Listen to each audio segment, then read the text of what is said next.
some noise!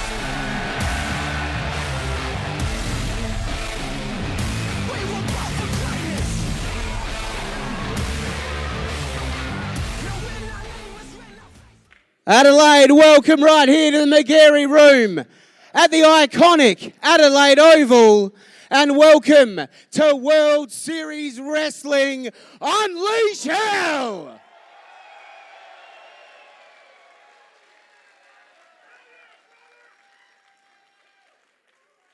I'll be your host for this evening. My name is Luke Hazard, born and bred right here in Adelaide, ready to show the world how it's done in A-Town.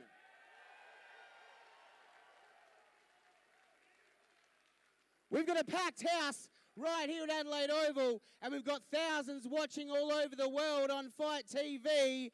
Let's show them how it's done right here at World Series Wrestling.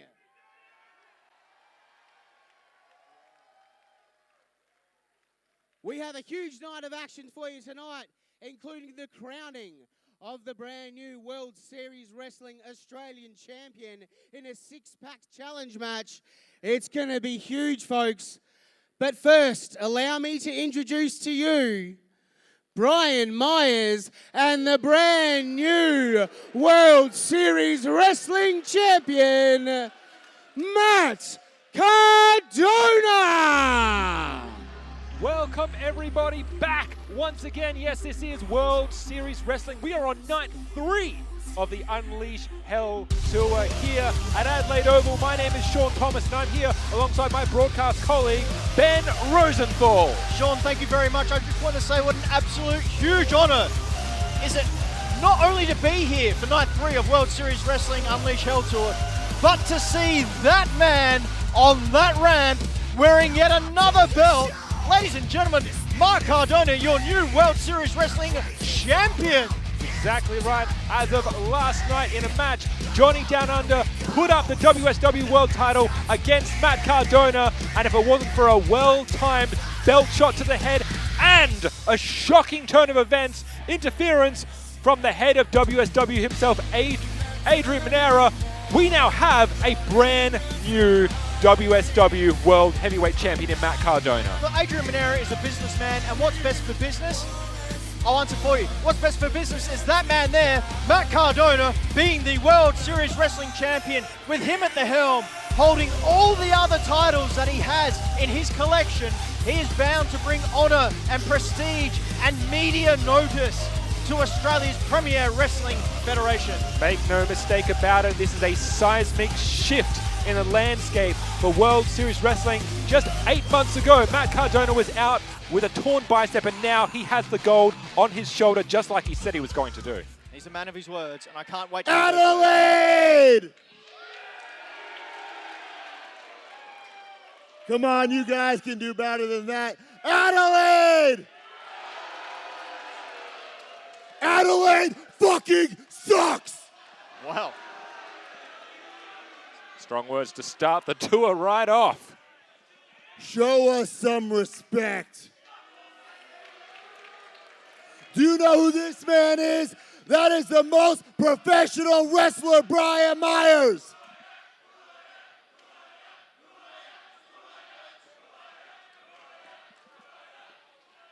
Shut the fuck up.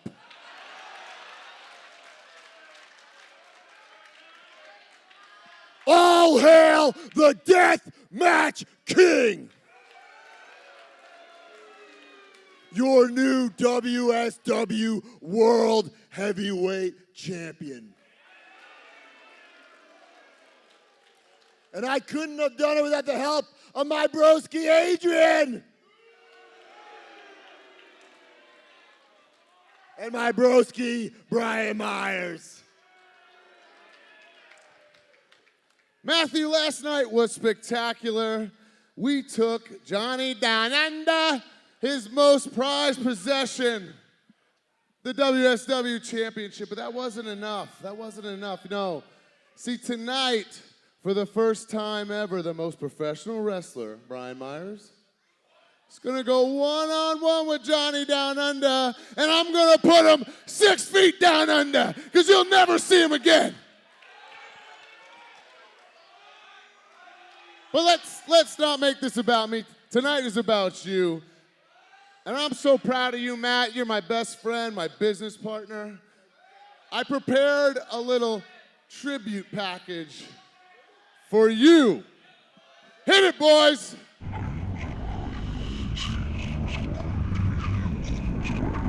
Good luck, Matt.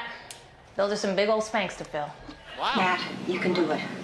I know you can do it. You can do anything. And if you ever doubt that, take a look at the name on your driver's license. That's right. It says Matt Cardona. Matt, what can I say? Your sunny face kisses the world. Hey Matt, awesome job. Awesome. Thank you, Matt, for allowing America to laugh again. Matt, I gotta tell you, I am loving the show. You have a gift, my friend. Great job. My goodness, that's an endorsement. What did we just watch?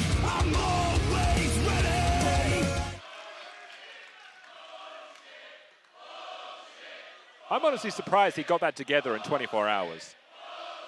Brian Myers, he works in mysterious... Guys, but seriously, my goal is to be the best World Series Wrestling Champion of all time. Way better than Johnny Downunder. So I think that tonight, I'm gonna make an open challenge to anybody in the back who has the balls to take on me and the major players. Hold on! Oh dear. Now open challenges can be a good thing, or in the case of Matt Cardona, could be a bad thing. You want to talk about champions here in WSW? Here comes the longest reigning WSW Tag Team Champion in the company's history, the Machine, Brian Cage. John, when you just have a look at him now, it's been about 8-9 months since we last saw Brian Cage here in Adelaide. And I think he's just gotten twice as large. Look at those arms. No.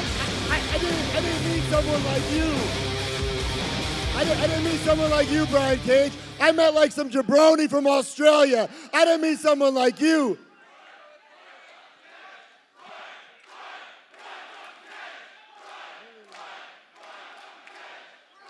Brian, you're already a champion. It just isn't fair. He's got a point. I mean, he already has a title. It's just kind of selfish. There you go.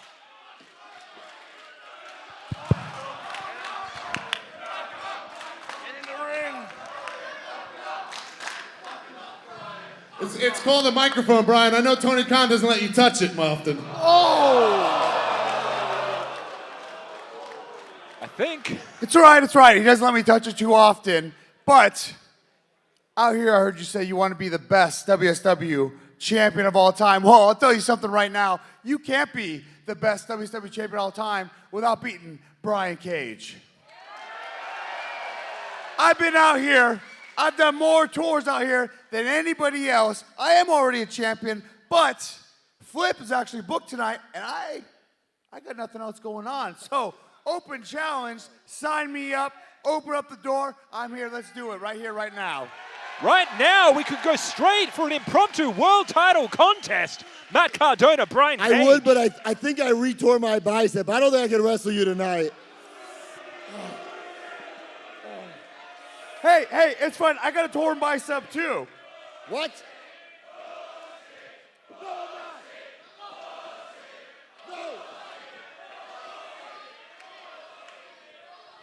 I got a torn bicep as well. Maybe you don't notice it because it's still pretty jacked. But, and you know, Brian, I don't know what you're looking at and doing out here anyways. The only reason you're on this tour is because Chelsea got signed and she couldn't come back. Yo, Brian, I've had enough of this disrespect. You want a match? You could have it tonight. Let's do it right here, right now. Right here, right now. Have we got WSW world title is going to apparently be on the line here, and Cardona and Brian Myers scattering to the hills here. They want none of the Machine, Brian Cage, but I think Matt Cardona at least might have to get Brian Cage here tonight. Well, I mean, like legally, if you are open a challenge, I mean, I'm not very well versed on the rules, but if you officially offer a... It looks like, as you said, it has been offered. Potentially it has been cleared. I think tonight, Ben, we are right. You're going to be seeing Matt Cardona putting that WSW World Heavyweight title up against the Machine Brian Cage, who could very well be, by the end of tonight, a double champion. As if we didn't have a stack card already. My goodness, that's just going to be the jewel on top of the crown. Remembering, as Luke has it stated, we are going to be, speaking of championships, we're going to be crowning a brand new title, the WSW Australian Championship. 6 men will come in, 1 will come out. We will have, you talk about landscapes shifting, another title in the mix.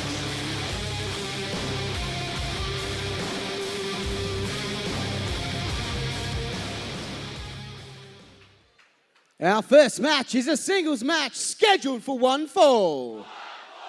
Introducing first.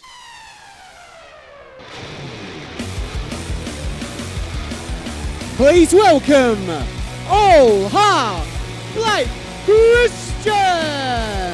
Looks like we are going to be starting off strong and big. You've not seen a Blake Christian match before. You're in for an absolute treat. Air Blake, the man is an ambitious aerialist. He is a death-defying high flyer, and he has already shown what he's made of on this tour. A highlight reel in his own right. And I think a highlight reel is the best way to describe Blake Christian as well, Sean.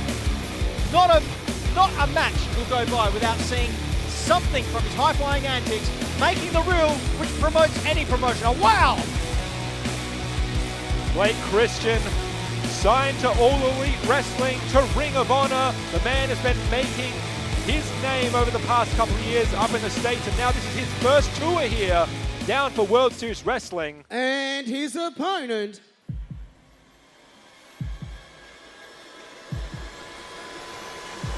speaking of once in a lifetime, he is the Impact World this is Champion, Canadian strong style, the walking weapon, Josh Alexander. I mentioned at the start of the show, Sean, when you introduced me, what an honor it is to be here. I have to say, it's going to be an honor seeing this man wrestle. The longest reigning Impact Heavyweight Champion. You don't get an opportunity to see, especially all the way down here in Australia. 323 days and counting. That belt has been around that man's waist, but the accolades don't stop there. This is a 2-time Impact Tag Team Champion. This is a former X Division champion. This man is ready to go, and you're going to see why he has held on to that title for as long as he has. Now, with a man with so much experience in the ring in Josh Alexander, what do you think's going through Blake Christian's head at the moment? I mean, really, if you've got that standing across the ring from you, he's walking out, he's the longest reigning Impact champion that federation has ever seen. What does the young one think?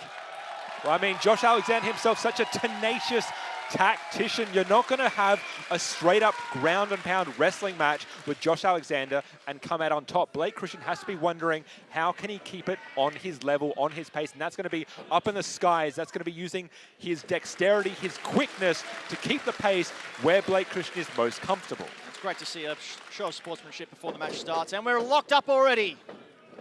And see here, from the get-go, this is going to be right where Josh Alexander is comfortable. As long as you can keep it on the ground, you're going to see probably Josh Alexander get the upper hand here. I don't want to talk too soon, but straight away we have that wrist control. But then answering back here, Blake Christian just showing the fluidity, the crispness of the move, answered with a body slam. This is how you start the tour. And it's no thing for him. Josh Alexander not phased at all with the unorthodox method of Christian. The walking weapon. Josh Alexander has already had quite the tour here. The man, he faced the Machine you saw earlier. Josh Alexander faced up against Brian Cage at the beginning of this tour. Unfortunately, due to the antics of the Perea, ended up being a no contest. Oh, wow. You know, I've got to say, Blake Christian there getting into Josh Alexander's head a little bit, but apparently not, because Josh Alexander just answers right back in a similar way. Oh! And you have to wonder, like, I don't think you're going to be able to play mind games with a no-nonsense competitor like Josh Alexander. He is crisp, he is cool under pressure, ice in his veins. But as you see here, this is exactly what Blake Christian needs to do to stay on top. He needs to keep the pace going, and he's the showboating included, I guess. Well, the showboating is all part of a tactic. If you've got someone with the experience, let's face it, if you're in the ring with Josh Alexander, you're intimidated. The only way to show that you're not intimidated is by showing up and showing off. Oh! And Seguri from a seated position answering the call. This is pinfall after pinfall. Again, Blake Christian is dictating the pace here, trying to discombobulate his opponent, keep him guessing. Well, if you've got someone who's used to and most effective on the ground, you want to stay in the air. Luckily, as you mentioned before, Blake Christian is well-versed at flying high. Here we go precariously. Oh, a spear through the middle ropes. Josh Alexander on the outside, though, and what you're about to see is quintessential Blake Christian here. Air Blake ready to take off. Josh Alexander may not see this coming. Heading to the skies. Oh! Josh Alexander had that well scouted here. Oh! Boot to the face for your troubles. But again, answer for answer. Josh Alexander saw it coming and it's going to be it. Oh! On the hardest part of the ring, Sean. The first of what I can only assume are many suplexes to come in Blake Christian's near future.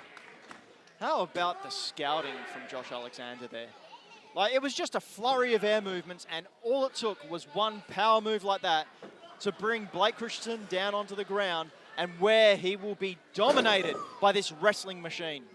And this is the thing, Josh Alexander, Blake Christian, these two competitors have faced off a few times in tag team competition, but never before have they gone one-on-one with each other. You have to imagine those last two nights in Melbourne, they are watching each other's matches, knowing that they're going to have to face off against each other. They've got to have each other scouted. Well, not only that, you would think that the World Series Wrestling Board would be looking at this match as well, because, you know, after Matt Cardona beat Brian Cage tonight, they're going to need another contender. Northern Lights suplex, straight into the pinfall, 2 count. You're exactly right, Ben. Every match you see here tonight that is not for a title, you have to assume all these competitors are vying for the same thing. Climb up the ladder, get yourself in line, potentially walk away from the tour with gold around your waist. I mean, why are you in this game if that's not your goal? That's all I can ask. Holding him up here, taking his time. Massive backbreaker. Attack the lower back of Blake Christian and you take away the high-flying game. Well, you take away a lot of things, like, you know, your ability to walk. So I'd imagine high-flying is a little bit harder. And you can see secondary on the list here. Alexander attacking the extremities, the wrists, the arms, the legs, potentially softening up his competitor for that devastating ankle lock that has put away so many competitors. There's a reason they call him the walking weapon. The crowd wants another one.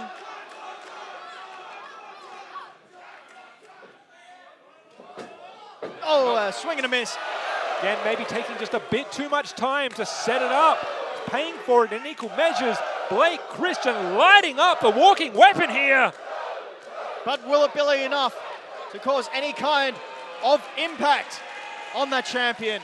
It's the 1 centimeter chop. Again, taking that time and answering for it with a big boot to the face here. You simply cannot give your opponent an inch. The second you allow them any time to recuperate, they come back just as strong. Wait a minute. He's opened him up. Those vicious chops have opened up Josh Alexander. Oh! Good grief!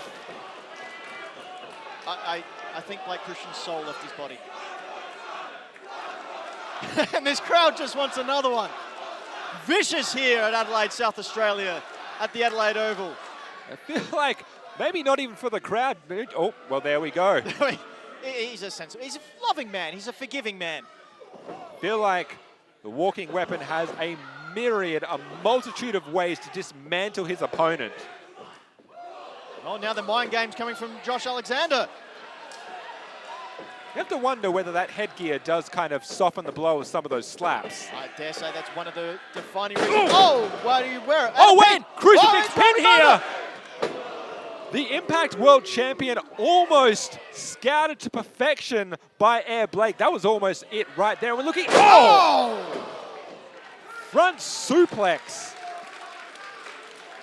And you would think that the Impact World Champion would be jumping on that pin right now, but I'm not sure if he wants to teach him a lesson. I'm not sure if he wants to play a bit more. I'm not sure if he's here to make a point.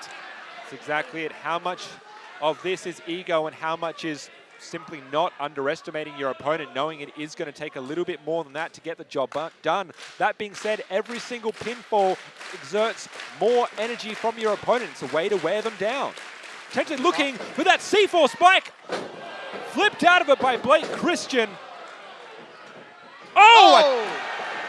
Bottom rope 619 here. Blake up the top, corkscrew, cross body. Now potentially starting to build some momentum. This is right in the wheelhouse here. Up and over. Oh, gets it. Alabama slam straight. It's a turnbuckle. Slingshot here, just building up a myriad of moves here. High, oh, snap, suplex, but he has not released the hold. Straight into the pin. That is some amazing technicality there from Blake Christian. He may not be striking as hard as some other opponents, but by just giving him a flurry, by giving him not giving him a chance, I should say, to catch his breath, but not allowing him to escape. He's just wearing him down and down and down, and eventually, out of breath, that may be Blake Christian's opportunity to get the pinfall. Sorry. Oh, right on his head. Had to wait there for a second. This is the... Right now, you're seeing the pace now grinding to a halt here. Josh Alexander taking that moment now. We are slowing down, and you're going to see German after German after German. You know what? I'm not going to complain. Oh, rolling through here, holding on. Josh Alexander not breaking that grip. Oh, and the bridge.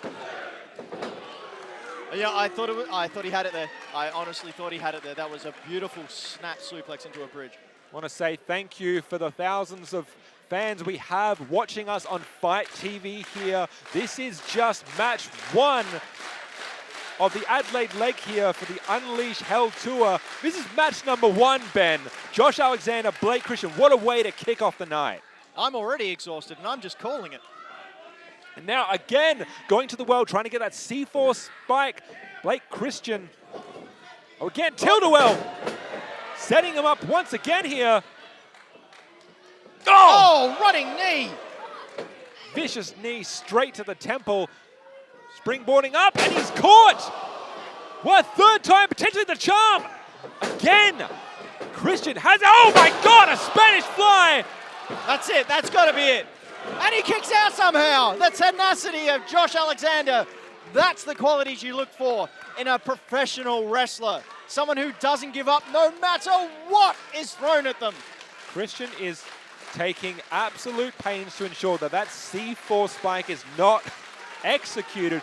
If a C4 spike gets delivered, it is done. I do not care who you are. If you get dropped on your head, lights out, game over. Well, I don't know. I know some people have been dropped on their head and it didn't really affect them too much. Got lovely jobs working for the government now. Potentially looking for a liar here. Josh Alexander cut him to the quick here. Now Blake Christian in quite a precarious position, somewhere that he does not want to be. And Josh Alexander now climbing the turnbuckle. What? Oh, up top. We're looking for a gigantic superplex. Blake Christian trying valiantly to fight out of this. Oh! Straight to the apron here. What is it? Oh my God, another running high knee.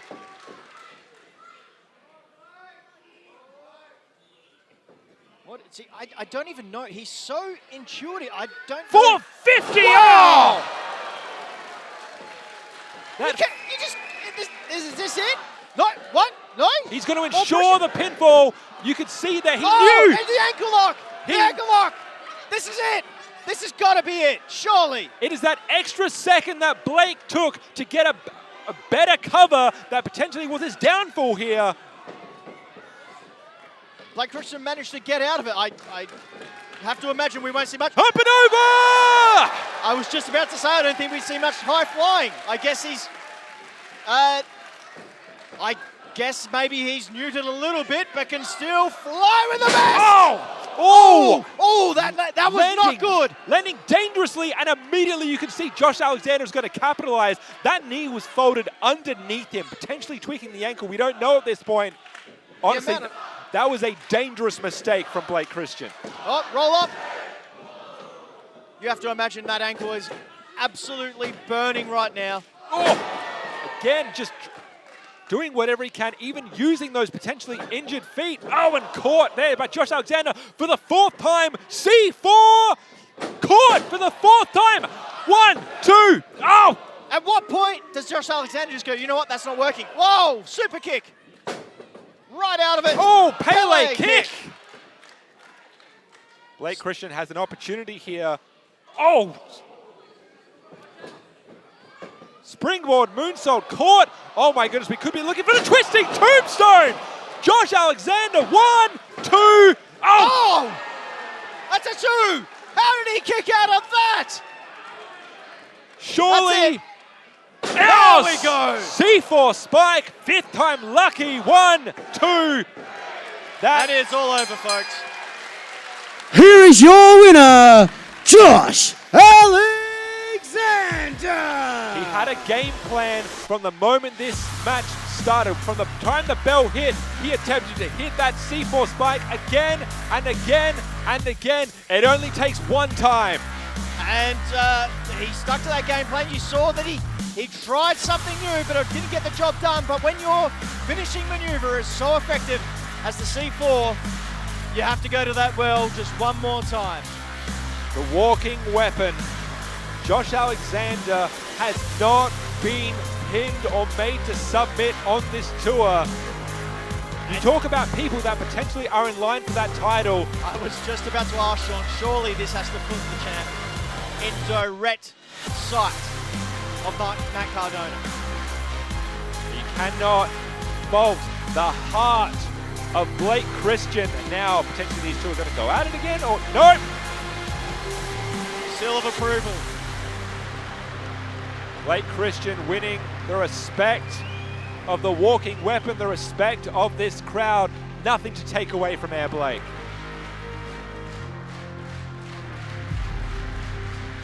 And the Adelaide crowd here showing their respect and their admiration for everything these two men did in the middle of that ring for us. No wonder there is still one night here on the tour.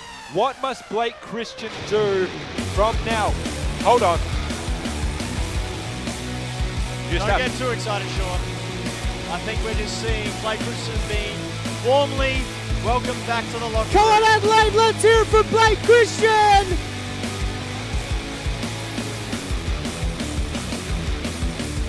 You're going to be on this tour here for World Series Wrestling. You are going to go up against the best.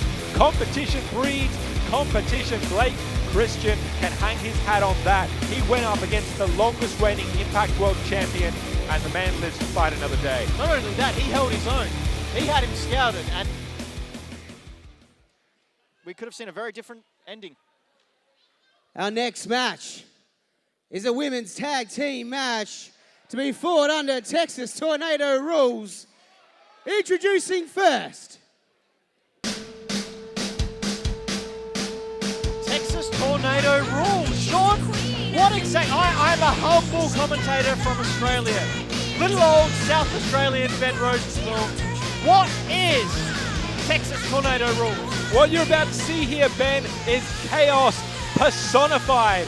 We are going to see here the rebellion. hailing Jessica Troy from Sydney, Australia. The team of Jessica Troy, Shazza McKenzie, the Rebellion. Sorry, Luke Hazard would have said it much better than I ever could. Texas Tornado rules. You are going to see the Rebellion going up against Steph DeLander and Jordynne Grace. All four competitors are going to be in the ring at the same time, and that does not change. There are no tag-ins. There are no tag outs. Anyone is fair game. You get the pinfall on your opponent, that is match over. No eliminations, no tags. And how are we here? How are we at this grudge match now? Of course, it's important to note, Ben, 8 months ago, the landscape of the World Series Wrestling Women's Championship was so different. In a landscape that had Taya Valkyrie, that had Chelsea Green. You now have 4 women here on this tour that are vying for control of that championship. Remember, it was just 2 nights ago that Shazza McKenzie was your WSW Women's Champion. In record-setting time, that is no longer the case. What was that time? I know you were telling me before. Firstly, she's the powerhouse predator, Steph Downunder. 1 minute and 11 seconds is the time that Steph Delander's tag team partner and the current women's champion Jordynne Grace needed to defeat Shazza McKenzie. Steph Delander, of course, coming from Australia, but now residing over in the United States, wrestling for many federations. Of course, has been a part of NXT, now in Impact Wrestling as well. Both Jordynne Grace and Steph Delander, both members of the Impact roster. And their tag team partner. Is an absolute powerhouse team here. She's the former Impact Knockouts champion. Standing 5'2", weighing 140 pounds. She's the World Series Wrestling Women's Champion. The Juggernaut, Jordynne Grace! Ben, this is the one and only 2-time World Series Wrestling Women's Champion. This belt belongs firmly around the waist of Jordynne Grace. Jordynne Grace wanted it, came, grabbed it. And you have to wonder who, if anyone, is going to be capable of taking the title away from her. Jordynne Grace is a completely different beast than the one that we saw a few years ago. Sean, just look at that muscle definition. Jordynne Grace looks like she was sculpted out of marble. My goodness. If you're standing across from that in the ring... I run. Well, I'm not talking about you. Of course, we would run. But if you're Jessica Troy or you're Shazza McKenzie and you're coming up against the World Series Wrestling Champion and the champion looks like she could rip the head off and play football with it, that's Aussie rules football, would you wrestle or would you just walk out? I think I'd cut my losses right there and then, but of course, we're not the ones that have to contend with Jordynne Grace. Thank goodness. See, Jess Troy knows exactly what to do. Sorry, Shazza, you're up. Now, I'm sure Jordynne Grace is quite happy with that tag. And I potentially had my wires crossed here on our rules of a Texas Tornado match, but be that as it may, it believes that we are going to be starting off here with, well, at the moment anyway, Shazza McKenzie versus the current WSW Women's Champion, Jordynne Grace. Shazza asking for some quiet. Obviously, you need to concentrate. I understand that, but you know, a rowdy crowd like this in Adelaide, they're not going to stay quiet for very long. We're very excited to have World Series Wrestling back here again and cannot wait until it makes another tour later on in the year, maybe. Just maybe. Of course, who will be the champion come that time? We know at this point both Jessica Troy and Shazza McKenzie have now faced off against Jordynne Grace on this tour, both coming up in a losing effort. You have to wonder, they are partners for now, but you look on the other side of that ring, Steph Delander is potentially the next competitor to have a crack. What makes you think that? Nothing at all. Imposing physique, absolutely charismatic, talented, the powerhouse Python herself. Absolutely would have a claim for that title. Jordynne Grace just sending Shazza McKenzie across the ring. My goodness. And you have to wonder, not just sending her across the ring, sending a message to every single woman in that ring now. Well, outside of the ring, because Jess Troy does not want to get in there, and I cannot blame her. You can see Steph Delander now asking for the tag, potentially wanting to show what she can bring to the table here. Now we've got Jessica Troy and Steph Delander running shoulder block, and Troy goes down.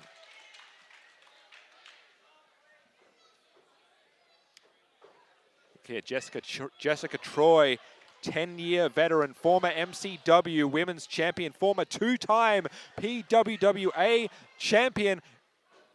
Holds a victory over Steph Delander as well, might I add. And might I add, she's also quite well-versed at disarming people. And you know what I mean by disarming?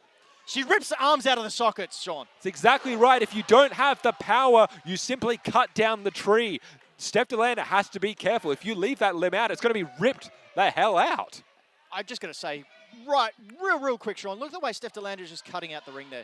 Just cutting him off. Not letting Jess get to her opponent. Not that I think Shaz is too worried about getting the tag. She's quite happy sitting at the side there and letting her tag team partner take all the punishment, because I think a message is about to be sent. That's it. Jordynne Grace and Steph Delander, not exactly a experienced tag team together, literally just this is probably their very first time teaming up. On the other side of the equation, Shazza McKenzie, Jessica Troy know each other very well. They first faced off against one another. That was a 45-second stalling suplex. Oh, 2 count. The team of the Rebellion, they first faced off against one another 2015. They were first a team together as a 2-person group in 2019. They've known each other for over 7 years. It is that experience that these two are going to have to pull upon if they want to take down this powerhouse team. Well, I just don't think they're going to get the opportunity because, oh, just getting out of that one. And cut off. Oh. No, not cut off. Jessica Troy having a moment, using that speed and quickness. Hopefully. Oh, and here's that teamwork we were looking for. Shazza McKenzie picking her spot here to be the difference maker. Not much of a difference because there was a 1 count and a quick kick out by Steph Delander. But now she's isolated away from her tag team partner and the current World Series Wrestling Champion. You can see Shazza McKenzie now absolutely okay with being inside the ring now that we have a bit of an indisposed Steph Delander here, now running across the ring and straight for a knee to the temple. It's one way to take out the powerhouse. Very pin attempt, very close pin attempt, close to the ropes there. Steph Delander emphatically shoving and look at the Shazza. Former champion away. Look at Shazza. She sniffs a little bit of an advantage and just straight onto it. Get it back in the ring. Oh, what is this? What is this? Got a Rebellion branded shirt here, and they have to be careful here not to get disqualified. Sean, can I just point something out? We can't see it on camera at the moment, but on the opposite side of the ring, Jordynne Grace is just not really that fussed about coming to a tag team partner's aid. Well, that's exactly right. Once again, they are not a team. If anything, Steph Delander and Jordynne Grace are still competitors with one another. This is another person that potentially is vying for that title. I guess it comes down to pride as well. Who really is the strongest? Who is the most athletic in the World Series Wrestling Women's Division? Just a cheeky little wave over there to the champion, and now both Jessica Troy and Shazza McKenzie getting a gutful for their trouble here. Steph Delander trying to fight her way and potentially get that much-needed tag. Backdrop! Both women on the ground, and you can see Jordynne Grace reaching out, wanting the tag, wanting to get in there and clear house. And what? Oh! Shazza scouting her opponent well and not enabling the tag. Instead of running back and helping her partner, she decides to help in another way, with Jess quickly recovering and pulling Delander in the middle of the ring, stomping on that arm. Gee, I wonder what she's setting that up for. Shazza McKenzie, 15-year veteran of this business. She may have lost that match for the title in over a minute, but that does not take away from how much of a dangerous and wily competitor McKenzie actually truly is. The tag made, just holding it down. Shazza with an axe kick right in the middle of the spine. Or was it perhaps that shoulder blade? We got a pin count and a kick out by Delander. You'll notice the Rebellion working well as a team. Jess, of course, known for just ripping and wrenching those arms out of sockets and getting submission victories. But now they're both targeting that shoulder blade of Delander. They're like sharks. They can smell blood in the water. And it's only a matter of time before they catch up and just render that shoulder apart. And that's what these two women do so well. They find a weakness and they expose it. And they jump on board and they do not let up. And you can see, so well versed in submission maneuvers, you realize you don't have the size advantage, so you cut them down, you get Steph Delander on the ground and you keep her there. Of course, I spoke too soon. Steph Downunder. Yeah, not keeping her on the ground when she can do stuff like that. Just Troy coming in. Downunder blocking the attempt. Into Shazza. And a kick with a DDT. And you can see, look there as well. Jordynne Grace perfectly happy to literally watch her opponent and scout her out. Now Jordynne Grace is going to come in and pick up the pieces. Clothesline. Oh, Troy down. Shazza down again. Jordynne Grace, those emphatic, vicious. Oh my God. The power. Former champion and current champion in the ring together. Oh. What is this? Oh! Muscle buster. That's got to be it. Oh my goodness, 2 3/4. Where did Jessica Troy Trump come from?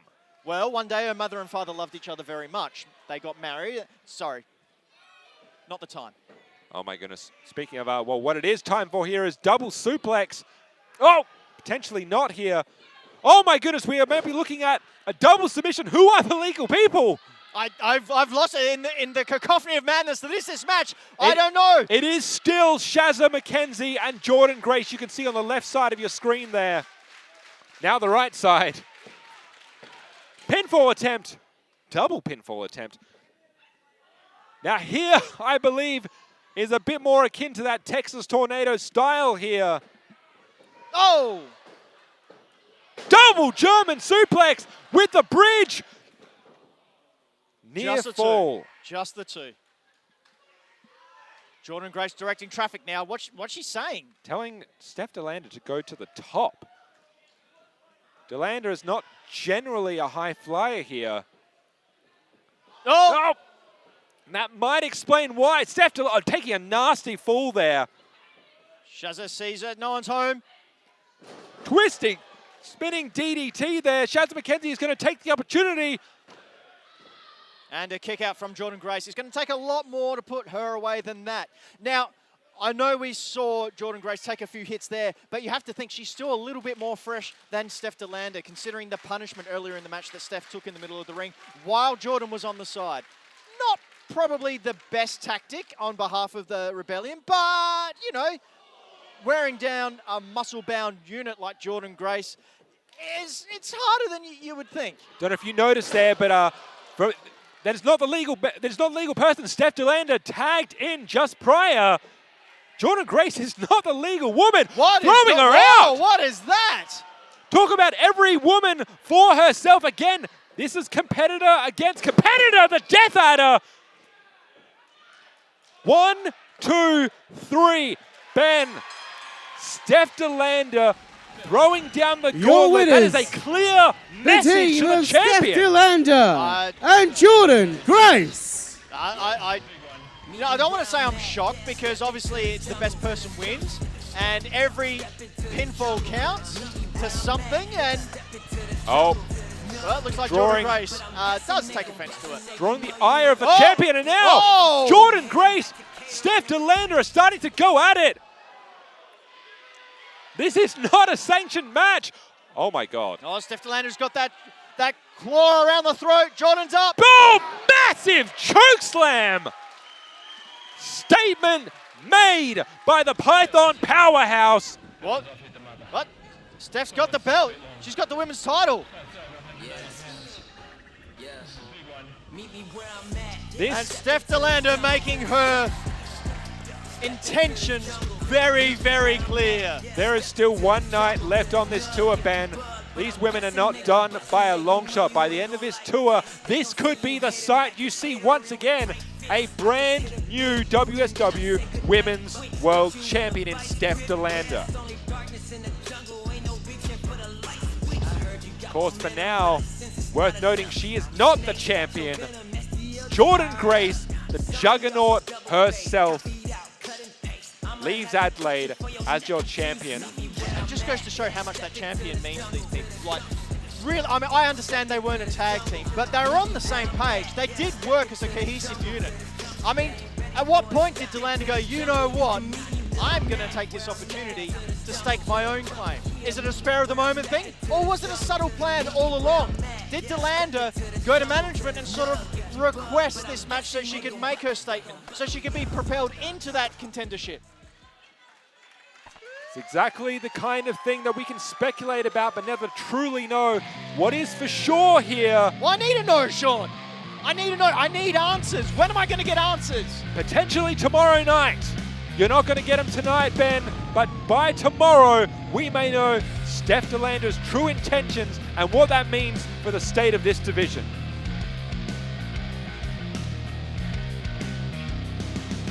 Once again, if you are joining us on Fight TV, remember this is a tour, the Unleash Hell Tour, and that title you will see again tomorrow night here on World Series Wrestling and Fight TV. The following match is a singles match scheduled for one fall. Introducing first.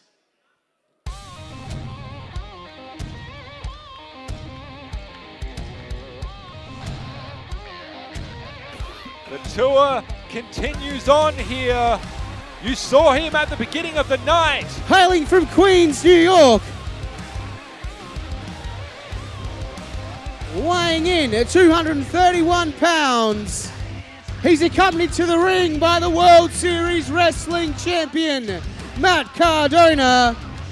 He's the most professional wrestler, Brian Myers. It may seem like an egotistical statement, but one has to remember, Brian Myers has been in this business for 2 decades, a 20-year veteran, and along with Matt Cardona, these men have held tag team gold on multiple occasions for the WWE. Brian Myers, as a singles competitor, is a former Impact Digital Media champion. The man may just be the most professional wrestler, and he'll have an opportunity to put that to the test when he takes on the former, as of last night, the former World Series Wrestling World Champion in Johnny Downunder. Did you just put on And his opponent. I attempted to. You don't need to. We're Australian. We can always be more Australian. Just say Down Under. Down Under. No, Down Under. Under. My goodness, man. Coffee. Struth. You flaming galah. Straight from the outback. Can you hear the thunder? Give it up for Johnny Down Under! It is all pomp and party right now as Johnny Down Under makes his way to the ring, but you have to wonder how much is the man seething under the surface after he was robbed of that title just last night. You have to wonder if Johnny Down Under can bring the thunder and put down Brian Myers. Sorry, I'm not a great poet. The Prince of Parkour, the hardcore luchador, the man himself also a veteran of over 2 decades. The accolades speak for themselves. He is a 2-time World Series Wrestling Heavyweight Champion. He is the current MLW National Openweight Champion, former AAA Mega Champion, former Impact World Champion, former ECW Champion. There is no major promotion that Johnny Down Under has worked for where he has not tasted gold. I know his match is against Brian Myers here, but he is watch out. Hyper-focused on Matt Cardona after last night's antics. You can see as soon as he got into the ring there, the party stops. Remember the last time that we were here in Adelaide, that was for the Phoenix Rising Tour. You remember it? Joey Janela versus Johnny Down Under in an incredible hardcore match. And Brian Myers and Matt Cardona not liking this Adelaide crowd, clearly showing their bias and supporting their hero. I don't want to say local hero, but I guess he's an honorary local, right? Right? We can claim him. It works enough, and I guess he wasn't the one that said, I won't repeat Matt Cardona's words, but he had some colourful language for the crowd of Adelaide at the beginning of the show. It doesn't exactly endear you to an audience. No, it doesn't.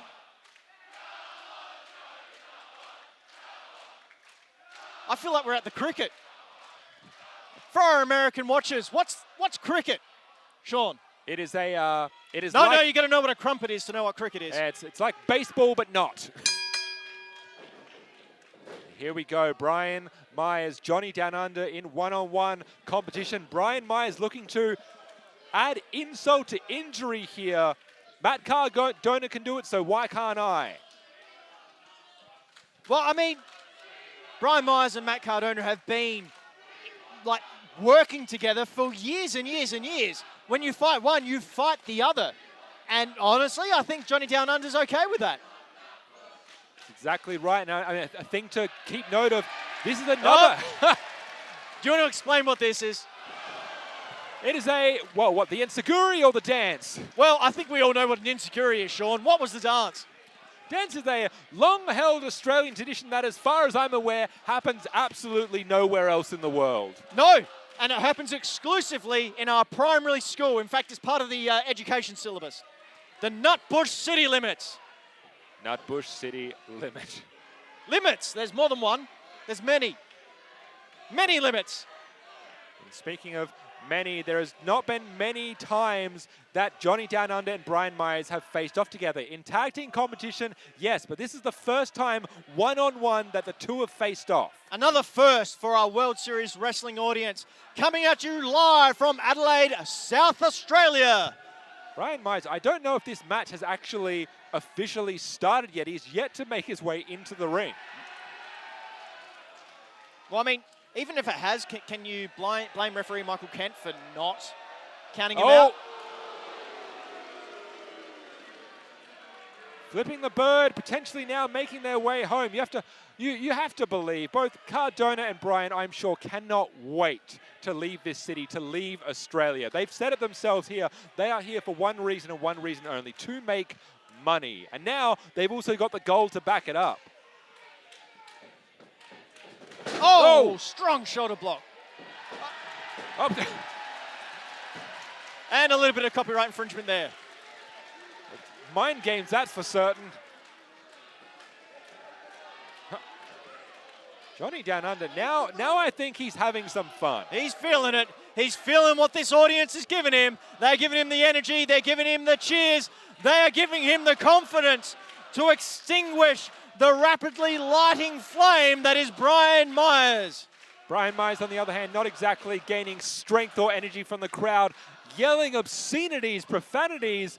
The man just needs to focus on what's in the ring here. If we can get this match underway,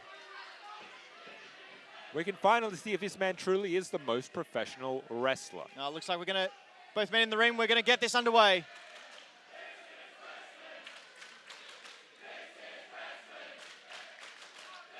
This is wrestling, This John. is wrestling. This is wrestling. Congratulations, crowd. Whoa! Here we go. Whoa! That capoeira, that parkour influence that Johnny Downunder is known for. Well, it's no use now that he's on the ground, but quickly turns it around. Johnny Downunder able to chain wrestle as well. We were just talking about this earlier. You look at Brian Myers has absolutely built himself up over the years. The man is an imposing figure, but I don't know how imposing you are when you're getting stomped on the leg here. That's quite a leg as well. Brian Myers told me earlier. Told you earlier. The old, it's a big leg. Are we looking almost for Starship Pain already? No, it's going to be potentially a corkscrew splash here. There's so much that Johnny Downunder knows how to do from the top rope. We got the countdown. There we goes the corkscrew. Lands, but no one is home. Brian Myers taking a little bit too long here. And now you're going to see the story of this match. Matt Cardona getting involved. Once again, that is going to prove enough. Oh, my! Oh! You know what? Fair's fair. Fair's fair. One good leg deserves another, as the old saying goes in Australia. Have you heard of that saying, Sean? I have never heard of that saying before. I'm a little bit older than you. It's an olden time saying. Downunder gets taken down low, and that is going to be at least, if not the equalizer, definitely the handicap of this match here. I'm so glad you said handicap. Up and over.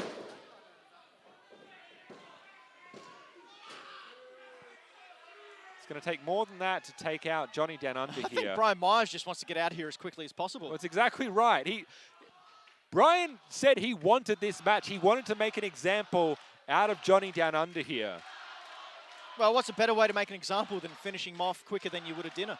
And you have to believe this is also a way to impress their newfound friend in Adrian Manera here, the new alliance, as it were, of the major players and the owner of WSW as of last night.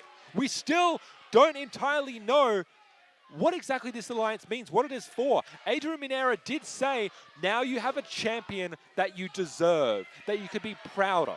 Come to think of it, have you seen Adrian today at all? As of yet, no.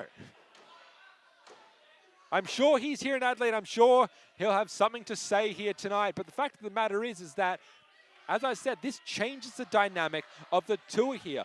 Your champion is now in alignment with the owner of your company. The crowd chanting for Chelsea, who we saw during the Phoenix Rise tour. Oh my God, again. Taking that time, the crowd trying to agitate. The crowd trying to get Cardona to focus on them instead of helping Brian Myers with his match. However, I think it's having the adverse effect. I think Cardona's sort of like feeding on the energy that the crowd is putting out and just egging him on and letting him get the upper hand for his partner. Well, that's it. You can see it. Cardona there on the outside is always fed off the venom and the fire of the crowd. He relishes it and he uses it every single time. To use a cliche, it makes him stronger. Now Downunder fighting from underneath, trying to build a bit of momentum here. And Myers is done.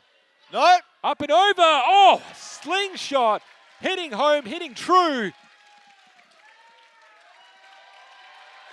This is Brian Myers' first tour here for World Series Wrestling. If you cast your mind back 8 months ago, in Johnny Downunder's first tour, he won the World Series Wrestling Championship. And it looks like Brian Myers may not make the 10 count. Of course, once 10's been reached, that's it. Game over. Match is done. That's it. Cardona, you can see freaking out on the outside here. His partner is barely stirring. Nope. Cardona giving him a hand. He's throwing him in. I mean, it's not a hit. It is legal. Oh, my goodness. Straight up. Did you see the wind-up on that right? Johnny Downunder taking out some frustration now on his adversary. And Seguri, that is just a 5-hit combo here. Oh, a calf kick. Fluid, simple, gets the job done. It's always like a dance in the ring with Johnny Downunder. Everything he does is so crisp. He's like water the way he moves. Crisp like water. Another Australian colloquialism we use here over in South Australia. Yeah, Adelaide water isn't too good.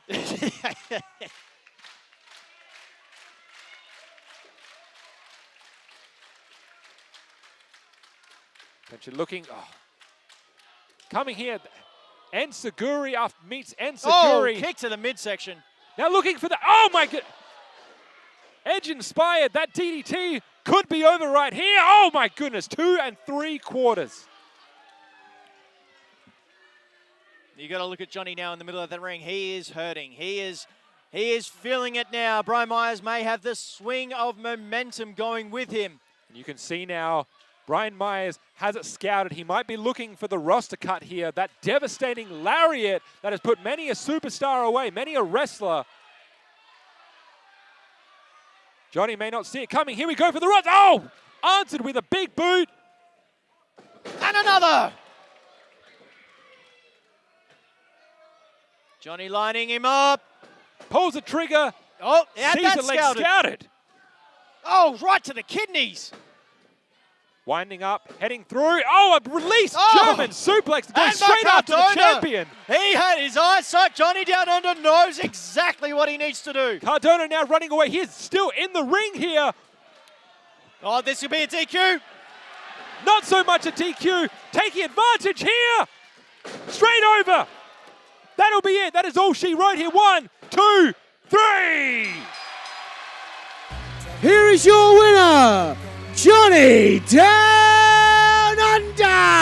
Gaining at least a small measure measure of retribution against the major pleasures for the injustice of last night. That is a victory, another notch on the belt for Johnny Downunder. Oh, wait a minute. Oh! Cardona straight in with a low blow. The match is already finished here, but he cannot leave enough alone. I don't understand what they have to prove here. They've already beaten him. They've already used their underhanded techniques to get the gold. Why did... What? Hold on. Whoa! You know that music? I know that music, World! It's Bandido! Helmas Buscado! Most wanted! Super kick! Bandido coming to the rescue of Johnny Downunder. Bandido, who you will see later on here tonight, vying for the Australian Championship, coming to help the honorary Australian. These two had an absolutely hellacious encounter in night one of Melbourne for then that WSW World Heavyweight Championship, but they came away with a mutual respect for each other, and that is now paid in dividends. Of course, Johnny Downunder there, just thanking Bandido, saying thanks very much for coming out. Wait, maybe not. Well, you talk about Australian traditions here, Ben. Do you think this is primary school? Think we're going to hit a limit or two. There we go!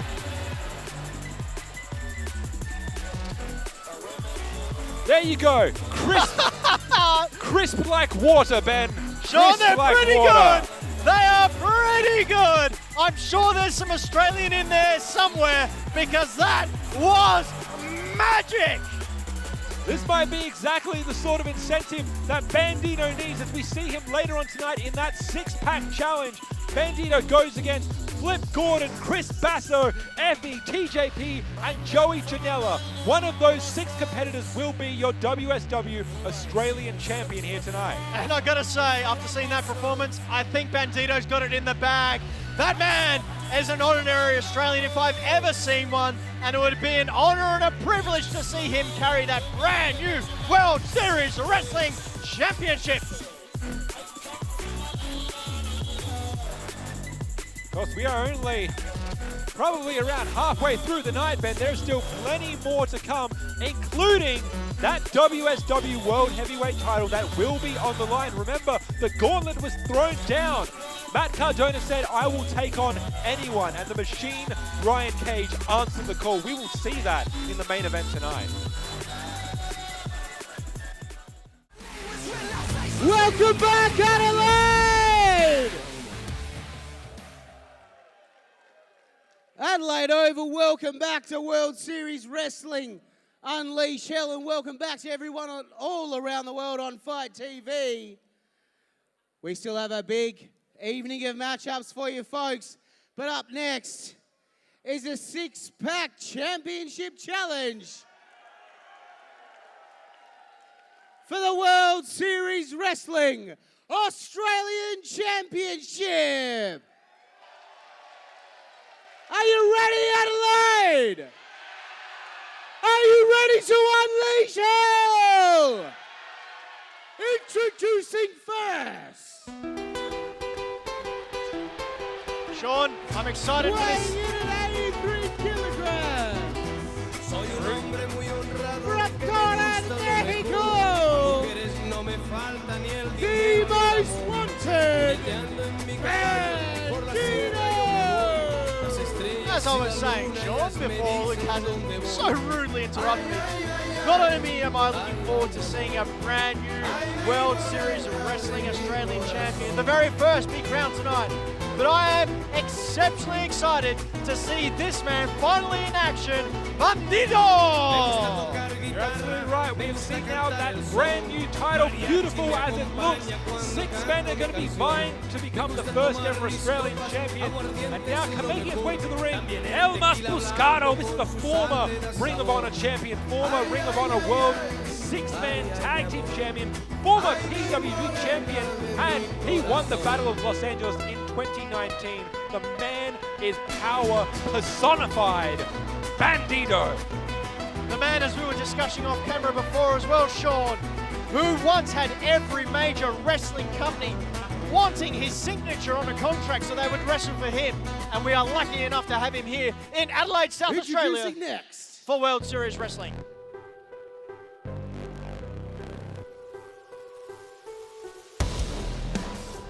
He's one half of the World Series Wrestling Tag Team Champions. He's unreal. Flip Gordon! 1,361 days. That is the amount of time that Unreal Flip Gordon has held the WSW World Tag Team titles with the machine, Brian Cage. The man understands WSW Gold. Again, this is an opportunity to see potentially the very first double champion in WSW history. Can you imagine if Flip Gordon tonight wins the Australian Championship and then Brian Cage later on, after accepting Matt Cardona's open invitation to the main championship, the heavyweight championship, wins that, they'd have all the belts! It'd be Flippin' Machine's triumphant tour here in Adelaide. It becomes their titles to beat. Bandido, Flip Gordon. Oh, amazing. Both these men, such athletic prowess. This is going to be absolute utter chaos. This is just two of the 6 men. You can already see it's going to be insanity. Introducing next. Oh, here's someone we know very well around these parts. Ladies and gentlemen, former Riot City Wrestling From champion, Adelaide, South Australia, world class Chris Baxter! one of the pioneers of the South Australian wrestling scene, no, the Australian wrestling scene, world class Chris Basso is about to entertain your face-off. You have competitors here from Mexico, from America, but of course, if you are going to vie for the Australian Championship, you need an Australian world-class Chris Basso, 22-year veteran, 4-time RCW champion. Potentially the one to beat in this competition, not to be overlooked. Absolutely the one to beat. He's the unknown. All the others know each other. They've wrestled each other for years, but Chris Basso's been here in Adelaide. He's been in Australia. He's the one unknown, and he is the difference maker. And we can see Flip being the next member of the illustrious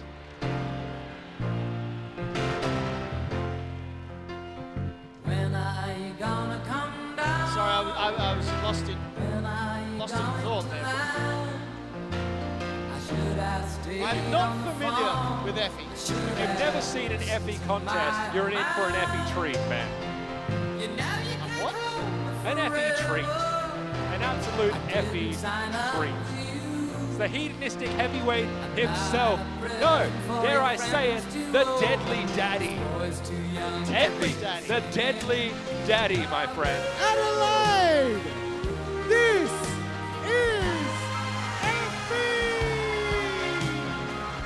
Known to those around the world as the weapon of sass destruction, Effy already made a name for himself on this tour, teaming up against Joey Janela. Bad pussy.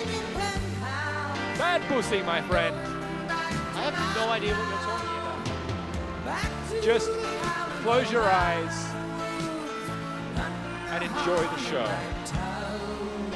I don't want to play semantics, but I can't enjoy the show if my eyes. You absolutely can. You feel it. I feel it? Some might say effervescence personified here. The man, you can soon see gorgeous gold wrapped around that gorgeous waist.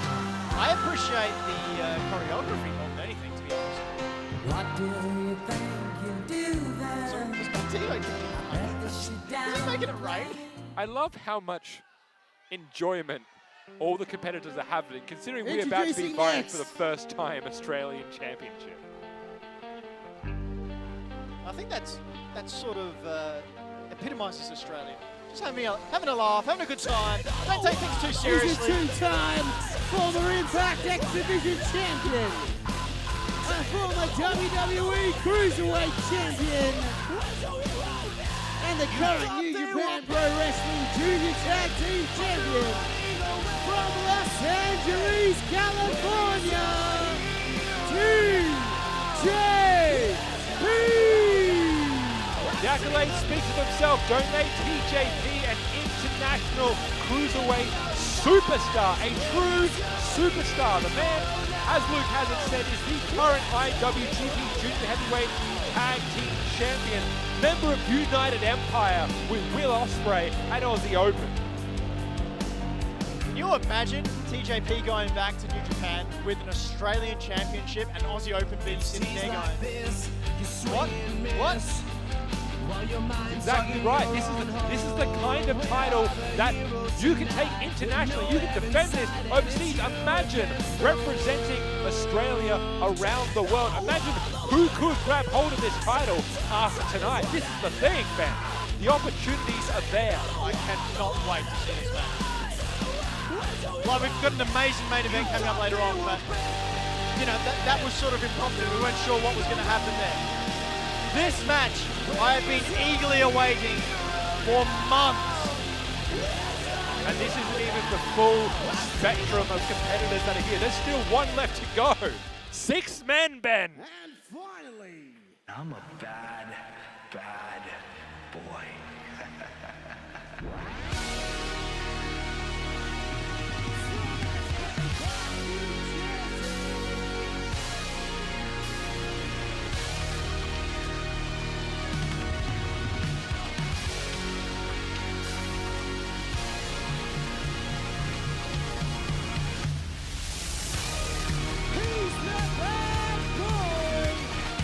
Joey Janela! You saw him here 8 months ago vying against Johnny Downunder for that WSW World Heavyweight Championship. But if you missed that, you're now here to see it. He is the mischief maker, the risk taker, the remorseless missile, the bad boy, Joey Janela. And, you know, from his antics last time he was here, he's quite adorable. He's adorable, Sean. I see you're making a door pun, my friend. Would that be right? It's always better when you mention the joke after someone said that. Adorable. Yours. Adorable. Joey Janela repping the bit of old school merch there. I'm seeing a DDP WCW. But of course, it's not about WCW. It's not about DDP. It is about that title being handed off. We will see a very first ever World Series Wrestling Australian champion. And my first question to you is, how in the hell do you maintain order? All 6 men are going to be in the ring at the same time. Yeah, this is a 6-pack challenge. This is, oh boy, I have no idea how we're going to call this. Usually us sitting on the couch watching this going, oh, do not envy those commentators, but oh boy. Bandido, Flip Gordon, Joey Janela, Effy, Chris Basso, TJP. There is no legal man. We'll call it like we see it as long as we can see it. This is going to be fast, furious, and frenetic. Who's your favorite, John? Who are you picking? If you're looking based simply on performances here on the tour thus far, honestly, I have to give it to Bandido. Bandido has had such an immaculate showing here. Coming up just short for the WSW World Heavyweight title on night 1. Well, me personally, I'm going for the hometown hero. I'm going for world-class Chris Basso to take the gold and keep the gold here in Australia, and then maybe tour the world with it. You never know. It'd be a shame to see him gone from Riot City Wrestling, but in such a prestigious role, I would not blame him for doing so. Of course, if you are watching through Fight TV, you can stay in on the conversation. If you have an idea on who you think will come out victorious and become the new champion, use that hashtag WSW 2023, and let us know who you think will come out on top. So it appears TJP and Joey Janela are just going at it on the outside, while the other 4 are just wondering what to do. Said the bell has started. This match is underway. There is no countouts. Presumably, there's no disqualification. What's going on in the ring there? Lip locks are enabled, are allowed, are not illegal. That's allowed? allowed, and if you ask Effy, very much encouraged. We got dancing on the outside, kissing on the inside. It's all in the first 30 seconds. I mean, really, kiss him back. Can you really blame Effy? Oh, it's atomic drop, not exactly a kiss. And now on the outside, now we have Bandido and Flip Gordon in the ring. Both are kind of unsure on how to start the proceedings here. Well, I mean, it's smart. You got all the guys beating each other up and wearing each other out. Why wouldn't you just sit there with your friend and just go, hey, we'll conserve our energy, and then when the time comes, the opportune moment, bam, pin, title's yours.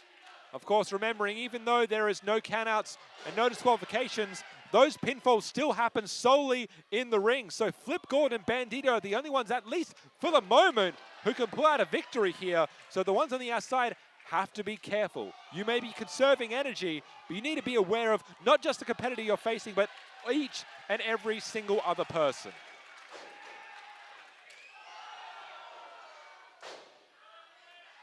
Bandido manipulating the extremities of Flip Gordon, still holding on. Hard to see who's maintaining control here. Monkey flip, flips him right over and straight up. Bandido and Flip Gordon evenly matched in these early proceedings here. Amazing, amazing. And a good show of sportsmanship here. And then back to the wrestling. Oh, no, Basso and Janela grabbing a hold of the others, and now they're going to jump into the ring here. The bad boy and the Aussie icon himself. You can't win the match out on the outside, so it makes sense that you'd want that middle of the squared circle all to yourself. Again, we're maybe seeing the two men square up here. Joey Janela going for a shoulder block to no avail. Basso says, give me another. Go on.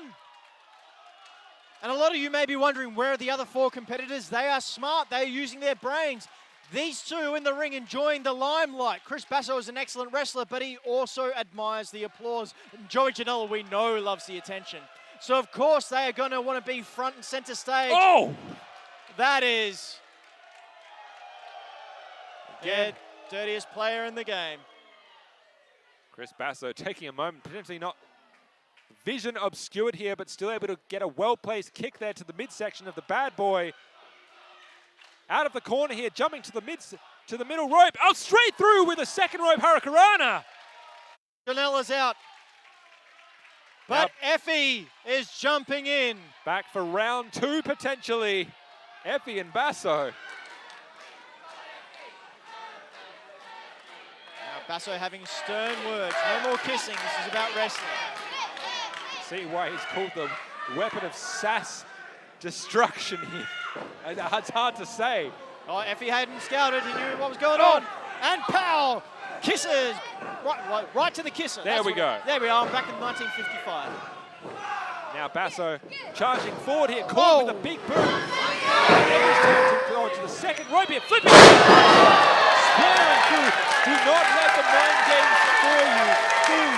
Effy is an immaculate technician in his own right. Now TJP joining Effy in the ring. Everyone else just licking their wounds, biding their time, regaining their energy for the opportune moment to get the pin and get that WSW Australian Championship. Honestly, this is the best case scenario. Got him! Pulled him! Sucked him right in! The best case scenario for the majority of these competitors here, you don't have to have eyes in the back of your head. You can see that all these other competitors are outside the ring. You only have one man to focus on at a time. It's smart. It's really, really smart. And how else are you going to wrestle with five other competitors? Oh, TJP Spider-Maning in the middle ropes here, luring his prey, and now Effy sprawling out to the outside here. But of course, behind TJP, unseen, the bad boy ready to go. Now whipping against the ropes here, TJP ducking, and again, making his way to the apron, luring the bad boy. Oh. Baseball slide to Effy, potentially unintentionally here. But Bandido's right in there. Oh my God, Bandido! Up and over, flying senton, taking out several competitors, Joey Janela and Effy on the outside. TJP, I'm feeling it, he's feeling it, I'm so excited. Oh, it's Basso. Oh my God!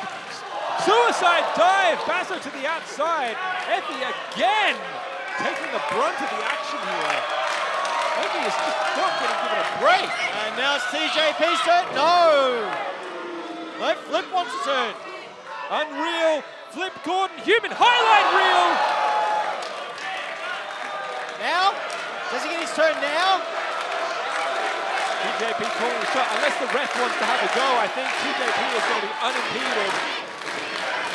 Oh, my. Oh, come on! Michael Kent. Michael Kent finally trying to have some restraint here. Wants the competitors to be back in the ring here so we can get this matchup underway. I understand he's got a job to do. I understand he has to restore order. I understand he has to do all these things. But this is a wrestling entertainment match first and foremost. Oh! TJP, I do not think it's going to get what he wants here now. Effy coming forward for a... Is that like a tarantula? An inverted tarantula, one would say, depending on your where you usually are in the ring here.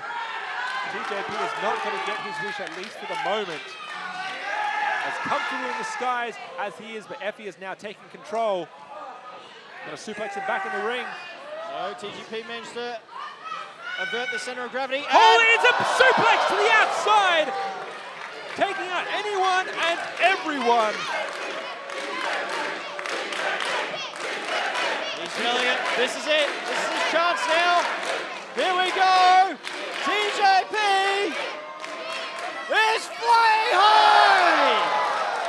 Flying backwards, crossbody, taking out 4 other competitors, 5 other competitors, everyone on the ground here. TJP seeing an incredible showing here from the public enemy. This is awesome chance going up, and Adelaide has got it right once again. Yeah. This is indeed awesome. Now, I don't know, you can see here, we say no disqualification, so that means those pads do not need to be there. Oh, wait. Is the referee helping him? The referee, look. Oh, Joey's got one of the Adelaide locals. What is going on here? Jordan, take it out! He's used an assist. You want to talk about unreal? That isn't a... I mean, are you actually allowed to use a wrestling fan as a weapon? I mean, I know there's no rules, but that's a living person. It is. It's nothing that says that you can't do that. And so we're invoking Airbud rules here. Airbud rules. I mean, I guess that makes sense. Joey Janela, Chris Basso, now we're restoring some semblance of order here. Oh, vicious uppercut. And Joey Janela is smelling it. Oh, great buster! Center of the ring. Joey Janela feeling it. And you're going to think that Chris Basso is also feeling it. And may not be... Well, no, I stand correct. He's rolling out of the ring, and TJP's came in just in time to distract Janela. Joey Janela, similar speed advantage, similar build, similar height, very similar competitors in a lot of aspects. Now, if there's anyone that's going to be able to rival and outmatch the speed advantage of those two, it's in the ring right now. Unreal Flip Gordon. Right, has he gone for a sharpshooter? Surely not. Oh, right in the middle? No. Could be that TJP clutch. He's going for it. Bandido with the inference. With an octopus stretch, surely not. Wait, oh, he's got Effy as well. How many holds can he have? There's what is this, a front hammerlock octopus stretch, STF. He just needs one to tap, and Basso breaks it up. I mean, that's one way to break it up, just a slap, a fist straight to the face here. You know, I don't know who's moving. Is it Flip or TJP? Oh my God! Oh, TJP, and so with TJP falling here, but Basso being the implement of the falling, if Flip taps, who wins? I'm trying to work it out. Is it the person who instigates the physical harm? Or? Oh my God! Northern Lights suplex! Oh, 1, 2, Oh, that was so close! And finally, the move, the hold is broken. The damage could be done to Flip Gordon, though.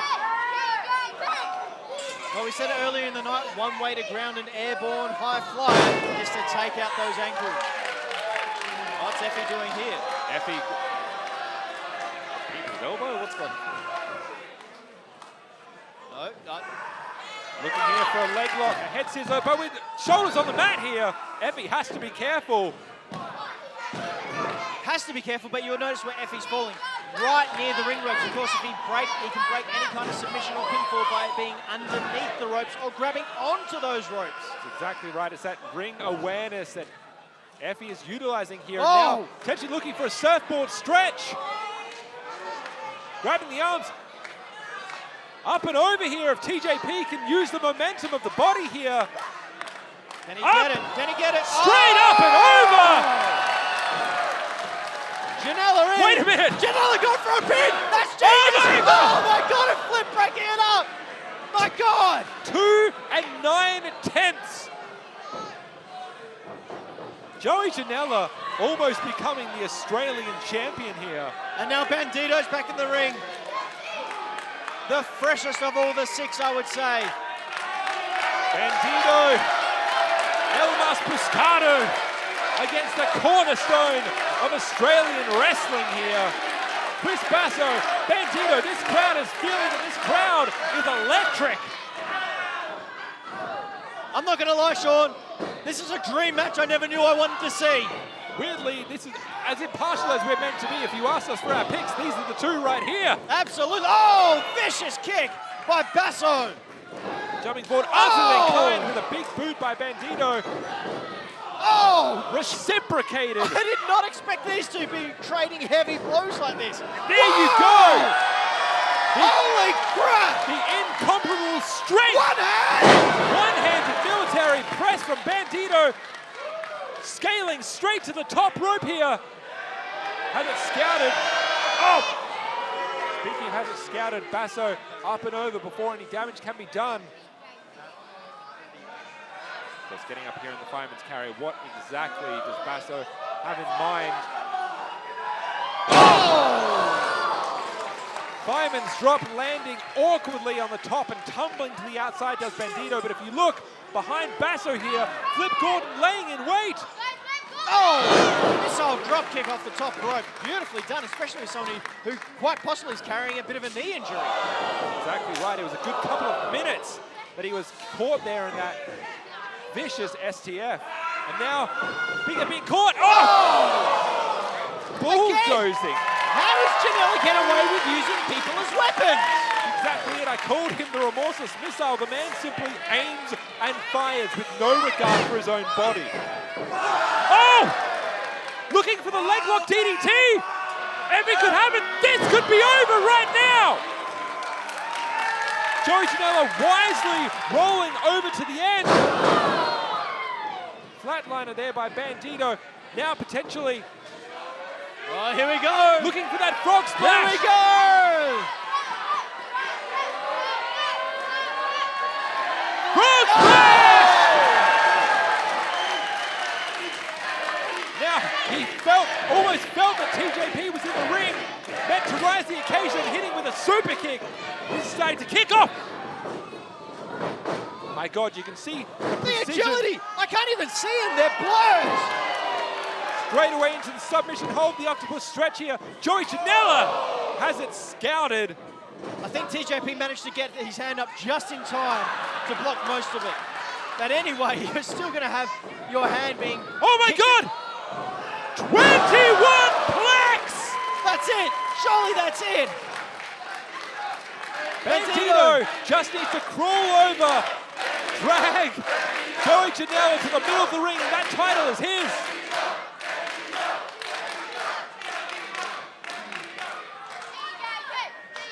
It is that stark difference between strength and power. You do need strength, but if you don't have the power to force it, something like the 21 plex does not have the same. TJP here. Sorry, caught myself mid-sentence. TJP potentially looking for that Mamba splash. Center of the ring, ready to go. Unimpeded. Hold on a minute. Oh! Kick to the face. High risk, high reward. Flip Gordon almost plummeting to the ground. And just stealing his position, but Bandido's rolled out of the way. I'm not sure Flip knows. Janela straight to the throat. It's enough time for Joey Janela. Oh, German snap release. Oh my God, people are starting to funnel into the ring now. German again, third time. Joey Janela still hung up on the top rope, you can see there. How vicious these snap German suplexes are. It is that endurance, that cardiovascular. Well, that's all well and good. Janela needs. How much of it is adrenaline, though? I mean, yeah, these are prime athletes, but you can't count adrenaline kicks out. We are, what, 10, 15 minutes into this match there. Now we're potentially looking for a superplex. Joey Janela, wait a minute. Competitors behind him! Oh, he took them all out. One-man wrecking crew. Joey Janela calling for it. Oh my God, package punch! Oh my God! He just folded Flip in two, but wait. 1, 2.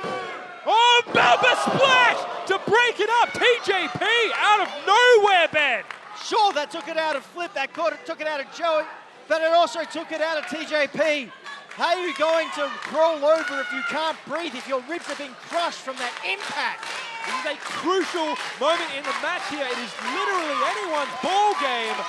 Effy, TJP, Joey Janela, my apologies. He's going again, he's going for the package again, but Basso's coming in behind. Wait a minute. A roll-up. 1, 2. Oh my goodness, I thought Basso had it. Thought we had a brand new Australian champion here. Oh! Shocking kick to the jawline. And Basso replies. There's your receipt. Basso feeling the hype, feeling the adrenaline, feeling the energy, and now feeling the floor. The outside. TJP, I don't know if Joey Janela sees it. Behind him, ready to go. Oh my good God! That's it. That's a damnation kick here, followed by the octopus straight away. He's tapping! He's tapping! We have a brand new first ever World Series Wrestling Australian champion. And the new World Series Wrestling Australian champion, TJP! Now Janela tapping straight away. Was that worn down? Was that endurance? Or was that Janela knowing that he has more matches to wrestle on this tour? And yes, it means not winning this battle for that illustrious title. But the war will continue. There will be more title shots. It's not worth injuring yourself to a devastating submission move like that when you've got more matches to wrestle tomorrow night.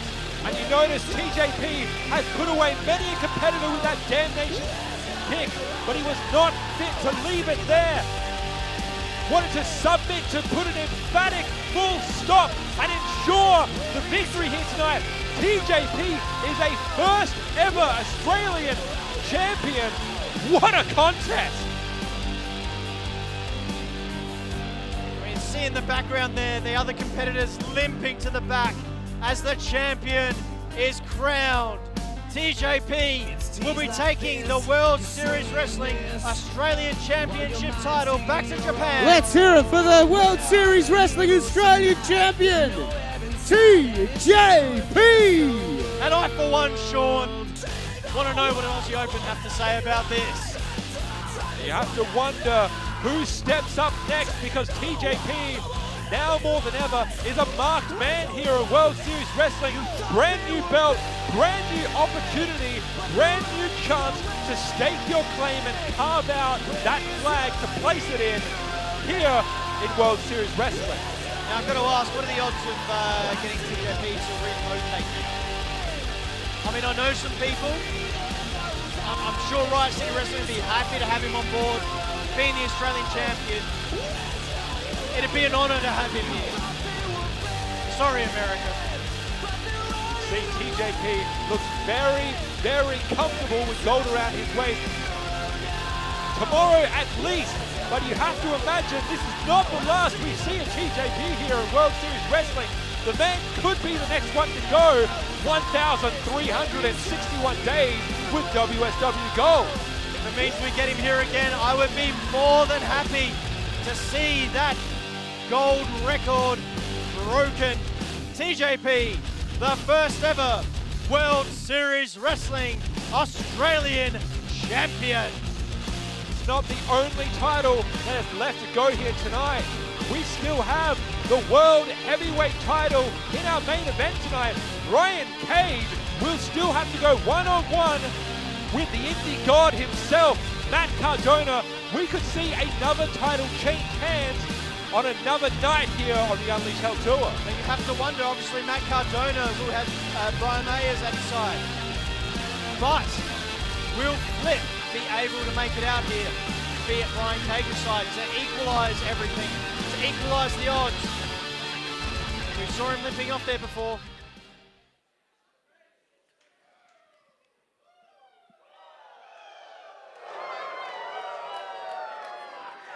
The following match is a tag team match scheduled for one fall. Introducing first. And now it's time for more local South Australian Adelaide boys. Weighing in this afternoon at 1,000 pounds of polished marble. They are the kings of Mykonos. They are from Adelaide, South Australia.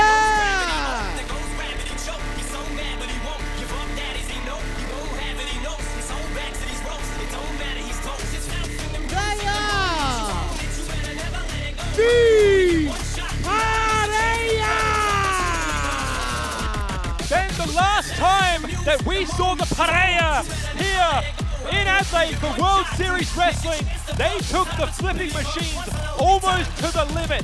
Damn near took those tag team titles. These men solidify themselves as the team to watch here in 2023.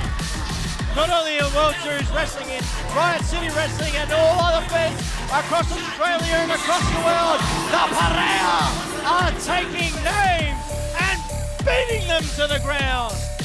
The Perea, you saw just a few nights ago in Melbourne, interrupted the contest between the Walking Weapon and Brian Cage himself. They know that there is unfinished business. These two are making it abundantly clear they want those tag titles again, and they are willing to do absolutely everything to ensure that is the case. While tonight, Eli Theseus, Eli is just in the crowd, soaking up this local support for the hometown tag team champion. It is important to remember that while tonight is not strictly a #1 contendership match, one has to imagine all eyes are on this contest. Warbeard, the Perea, whoever comes out on top tonight, have a valid claim to be next in line. Look at Gabriel Eros there. Have you seen anyone as ripped as that man? Eli Theseus, Gabriel Eros have put in the work, have put in the time, have gotten themselves better and stronger and faster and bigger. Truly the kings of Mykonos. And their opponents. Now you said they've gotten bigger. There's always a bigger fish, Sean. And we're about to see two of the biggest barracudas World Series Wrestling has to offer. The team God of Matt Grimbasso and Erick Redbeard. Together they are Warbeard. Now the Perea have been a tag team for almost 7-8 years now. These two men have not teamed before this tour, but here's something to note, Ben. Matt Grimbasso, 17 years in the business. Erick Redbeard, 19 years in the business, almost a combined 40 years together. Now put those two in the ring and say that they're on the same team. What I can't get like, Matt Grimbasso is not a small individual. He is easily 6'7", 6'8", and he is dwarfed by Redbeard. Can you imagine the damage that they want to cause to the Perea? You only need to cast your minds back. A couple of nights ago in Melbourne, the team of Warbeard went one-on-one against the major players, and they came away with a victory, Ben. Now, you said before the Perea have their eyes on that tag team goal, and a win here would be a huge step forward into getting the tag team shot. But the same has to be said for Warbeard.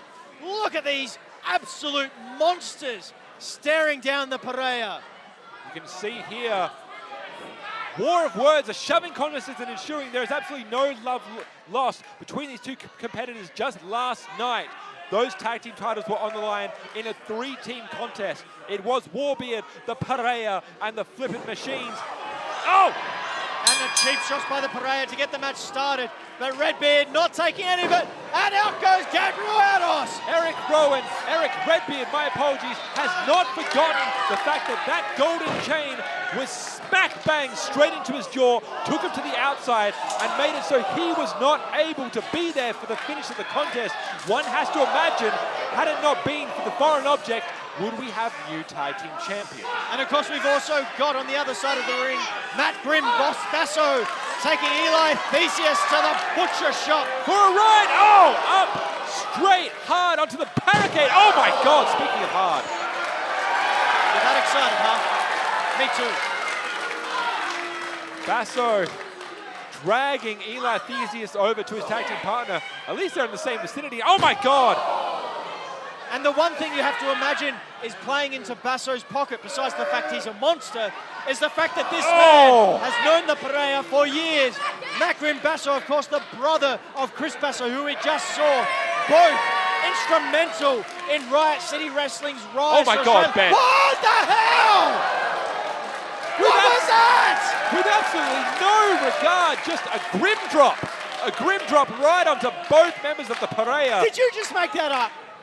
Right off the top of the dome. Well done. That was impressive, but more impressive was the fact that that grim drop seems to have given him control. Now, speaking of control, I think we may have something resembling the start of the match here. Erick Redbeard, Eli Theseus, at least until Gabriel can get over to his corner, still just writhing on the outside. You know, before when I said they're going to the butcher, that was why. Did you hear that chop? Do they have chops elsewhere, or is that another Australian thing? Let us know, hashtag WSW 2023, do you have chops? Please let us know. I wish to be more cultured. You hear that? Redbeard asking Matt Basso, do you want some? Oh no! Oh my God. Whirling, straight on through like a pendulum. Oh! Lighting Eli Theseus up. The man is going to go from 10 to bright red in just a couple of minutes, I assure you. And as you mentioned, Ben, Matt, Grimbasso, and the Perea know each other so well. Been in the same locker room for years. Oh my God, just potentially years of frustration. Oh! Imposing his will on Eli Theseus, you can see staring over, talking trash to Gabriel Eros. Just manhandling Eli. Just doing whatever they want. Erick Redbeard, such an imposing figure, an absolutely monstrous physique. Like you mentioned before, Sean, that these two only just met at the start of the tour and decided to tag together. So they may not be as familiar with each other as the Perea are, who've tagged together for years and years and years. You don't need to be. Look at the size of these individuals.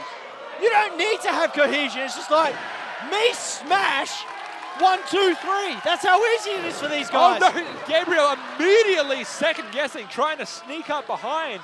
But see, this is where the Perea excel. Luring their competitors in, that smart tactical side. And now you can see it right now. They have isolated Redbeard on the outside. So smart. So smart. Oh, another shot to that ring. The ring moved. Did you see the ring move on that impact? As big as you are, if you slam into the ring post wins 100% of the time. And here comes, oh no, not again! And Matt Grim Basso may be too late to avoid any kind of substantial injury to Redbeard. He's down. Well, that's it. That's exactly right. The damage has been done here. Gabriel asking the referee Nick Savage to start counting Redbeard out. Him being the legal man, he does need to get in the ring before the count of 10, otherwise this match is over and the Perea have won. That's exactly, and if you think that the Perea will not accept a count-out victory, you are extremely wrong, my friends. They will take any victory they can get. You can see, count faster. Count faster and putting his hands on the ref as well. Gabriel's just lucky the referee, Nick Savage, is more interested in having a good match. We're at 8 here, Ben. Erick Redbeard has to get in the ring. That was a 9 count. And he's in. And Gabriel's right on top of him with those vicious stomps to the solar plexus. Literally to the last second, Redbeard saves it for his team here, but now just stomping an absolute mud hole. Savage needs to regain some order here. One of them just, again, didn't even get the chance to count. Redbeard's still got some fight in him, although you must think that he's severely damaged after those ring shots. This is what you have to do. You have to isolate Redbeard from his tag team partner, keep Grim on the outside, and continue the assault. Quick tags, quick assaults. Get in, get out. Gabriel, ambitious, but not unwarranted. You can see just look at Gabriel. Next time you get a chance, look at Gabriel's chest. Can you see that? It's starting to welt up. It is starting to get red, raw. Oh, chop block to the knee. Running through, double kick to the face. Gabriel needs to be careful, getting dangerously close there to Grim. Say what you want about the Perea. They may be dirty, they may cheat, but they are effective. They are smart. They've been in this game a long, long time since they were much, much younger. They know each other well, and they know how to win a match against an opponent who, let's face it, is double the size. You could put Gabriel on top of Eli, whack a coat around him, and they'd still be shorter than Redbeard. That's exactly right. And you have to remember, 3-time RCW. Oh my God! The 3 times means nothing when you're faced with a Basso chop.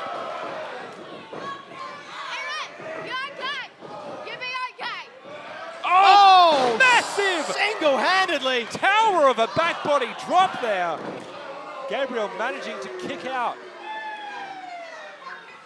It's the thing as well, is you're not just contending with an ordinary pinfall. You have to understand the mass that both Basso and Redbeard are just piling down on top of you. You might just get a 3 count based on sheer weight alone. I would not be able to even lift my eyelids. Oh my gosh! Just deadlifting him by his neck.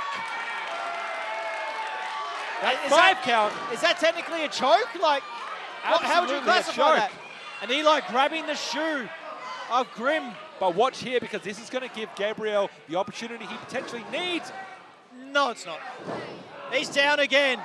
Basso sizing up his opponent here on that second rope. Over. Gabriel had it scouted. Both men trying to get to their feet first. Oh! Knee to the kidneys by Eli, but Grim answers in kind, but does not get that beautiful high elevated drop kick and a hangman almost. A reverse hangman? Yeah, let's call it that. On the top rope. And again here, just keeping the partner away from their partner on the side there. The partner away from the partner, you understood. I know what you mean. Look, it's all you can do. We're both amazed by the showing the Perea putting on here. I mean, I wouldn't say I ever underestimated them, but if you're going in the ring with these 2 modern day Goliaths, you don't expect them to be able to do as well as they're doing now. That's it, just trying to maintain Grim Basso on the floor. Keep that position. Eli Theseus, you can see he's using his body to block away from the opponent's corner. You put yourself right in the way, you restrict the access, and again, keep Grim in the corner. This is the kind of ploy tactic that works so well for the Perea. Like I was saying, this is why they're 3-time RCW World Tag Team Champions. Teaming together for 7, 8 years now. They have this tag team down to a science. Don't know how, don't know how wise that was there. Showboating to the crowd. Eli Theseus getting a chop block again. That's a pin. But a 2 count and a solid kick out from Matt Grimbasso there. Eli Theseus scurrying back to his corner here, and now Gabriel front hammerlock, and he's gonna front face lock here, holding up for Eli Theseus, getting some pot shots in. Wearing the man down. If you can maintain Redbeard on the outside there, they may have an opportunity here.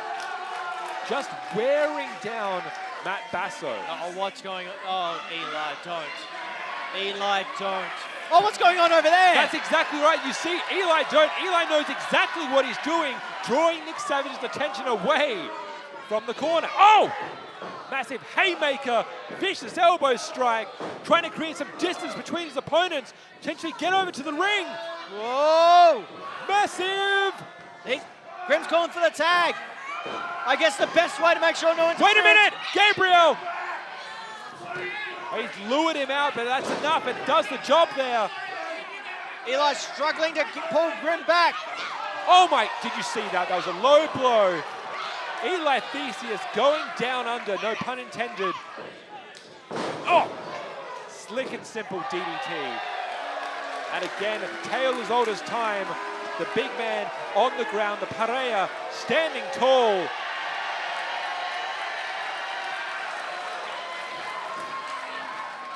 Now, I understand the significance of this dance to Eli and his culture, but maybe not the time or the place. Especially when you've got that giant staring death at you. My God, did you see that shot? He's dwarfed. You can see just the confidence and the ego, the arrogance of Eli beginning to build so much so, and that may be his downfall. Lured himself into a trap, potentially. Erick willing on the crowd, willing on his tag team partner. Eli working at the joint, trying to release that clasp, but no Oh avail. my God! He got out. Wait a minute. Trying to put on the sleeper. The fantastic technique, fantastic ploy here by Eli Theseus. Just put the man out.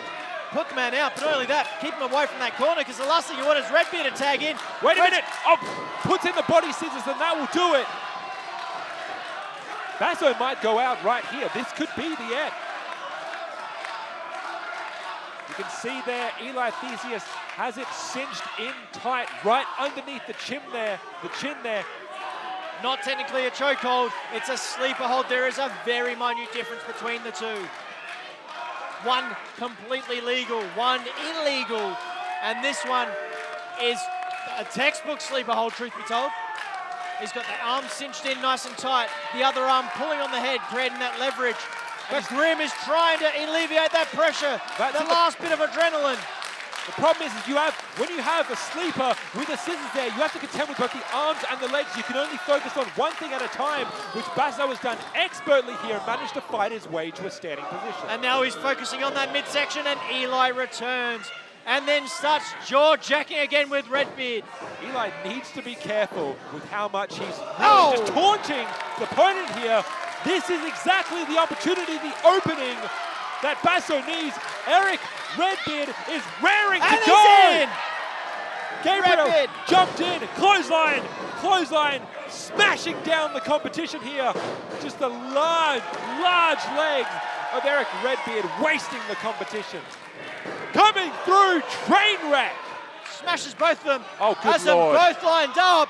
Could we see it? Double suplex! High angle landing, high on their necks and shoulders. Erick Redbeard, within seconds, has cleared house. Now sizing up his opponents here, looking for the double clothesline. Oh! Running crossbody from such a ginormous man. I like the way he didn't even have to leave his feet. Oh, good Lord. He just went, nah, you're dead, and ran straight through them. That was a flipping senton over the ring to Eli Theseus. What is he, 300 pounds? I only know metric because we are like the rest of the world. Oh, spinning heel kick there. 1, 2. Oh, good Lord! Broken up by Gabriel.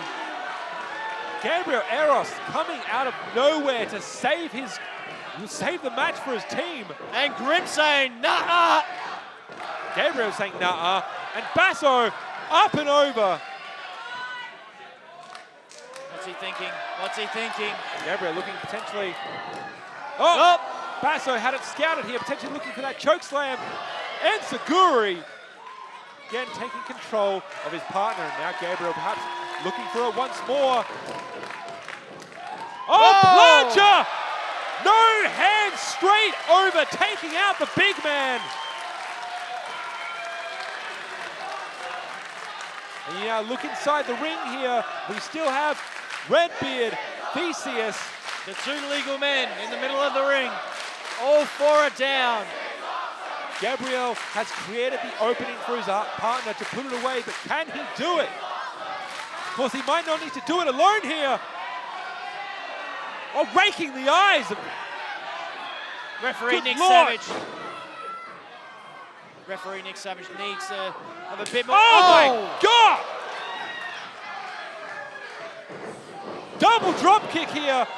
Redbeard almost down and out.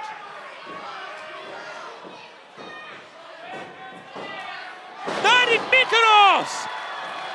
Emphatically hit it. Eli's the legal man. I've been told by the boys themselves, setting up. World splash! 1, 2, oh! Thank goodness I got my call wrong and it was actually Gabriel, illegal man. I am so mixed up with this match. It's been absolute chaos. Erick Redbeard kicked out of not one but two hellacious high-impact moves here, and the two men must be thinking, what do we need to do to get rid of Erick Redbeard and secure the victory? He's whipping over Theseus. Oh! Massive splash. Potentially Gabriel's turn to reciprocate in kind. Winding up again. Just trying to keep Redbeard down here. I mean, that's all you can do with a man his size. Oh! This vicious is kick to the side of the such temple. a crucial time. If you look, Basso still out on the outside because of the senton from Gabriel earlier. They need to get it done quick, otherwise Basso's going to be back in. Oh, here we go. You saw this last night here. The chain. Part of me thinks that winning no longer matters to these two. It's about pride. Nick Savage can tell them no all he wants, but at the end of the day, Theseus, you're right, they may not simply care about the match at this point. Just about proving a point, making a statement. Erick Redbeard could. Good Lord! Running through Gabriel Eros, and now you see it in the back there. Grim Basso making his way back into his corner here. A mixed crowd reaction to the local Perea against Erick Redbeard. Oh, good God. We saw this earlier on the tour here. The choke slam. Face choke slam, neck, face, up. It doesn't matter. Down! The result is the same. 1, 2, 3. Warbeard victorious over the Perea. Warbeard!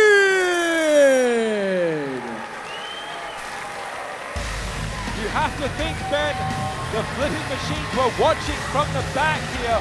Warbeard making it clear, staking their claim. What a victory over the Perea. I mean, you remember last time we had World Series Wrestling here in Adelaide, we saw the Perea, as you mentioned before, take the flipping machines to the very limit. And while the flipping machines were able to walk away with the titles at that time, I'm not sure they can once these two behemoths step in the ring and demand a shot at those titles. Brian Page, of course, pulling double duty in his brain here. You have to imagine he's been watching this close, but also he's got, just coming up next, his match against Matt Cardona. What do you do realizing that you have these two behemoths breathing down your neck, wanting the gold that's already around your waist? And the two raising their horns to another successful matchup here in World Series Wrestling. And you cannot deny the showing that the Perea put here tonight. The reason why they're the three-time champions, there's a reason why they are here in World Series Wrestling. You're looking at the best of the best. It just so happens that tonight, there was someone better. There was someone bigger. In fact, there was two people who were bigger. And we're looking at a man, Erick Redbeard, Matt Grim Basso.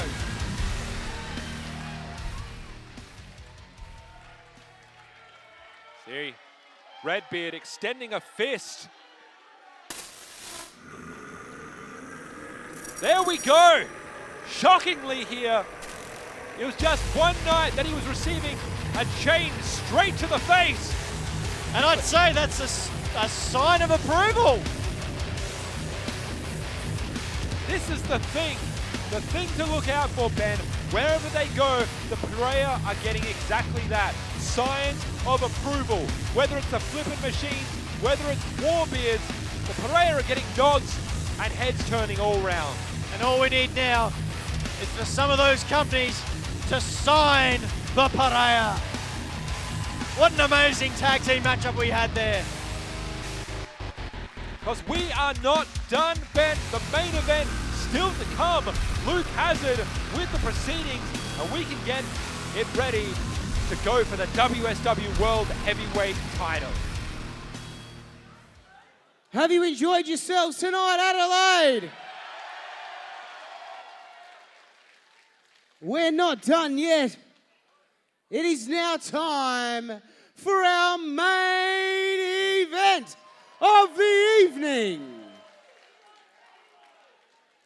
And it is for the World Series Wrestling Championship.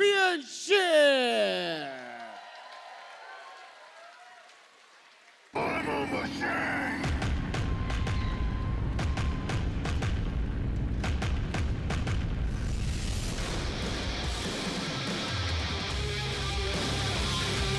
There he is. This is such an important night here for Brian Cage. He has the opportunity to make history here. WSW Tag Team Champion and potentially new WSW World Heavyweight Champion. We could see crowned the first double champion here in WSW. But the further question is, how's Flip Gordon? He's not out here with his tag team partner. Was he too injured at the end of that six-pack tournament? Whatever. Six-pack challenge. That's the one. I know what I'm saying. But is he injured? Can he be out here? You'd think that if he could be out here, he would to support his tag team partner. Because make no mistake about it, when Matt Cardona heads out in just 1 minute's time, Brian Myers will be by his side. That numbers game will come into play. And lest we not forget, it's not just potentially 2-on-1. There's still the unknown denominator there, Adrian Manera.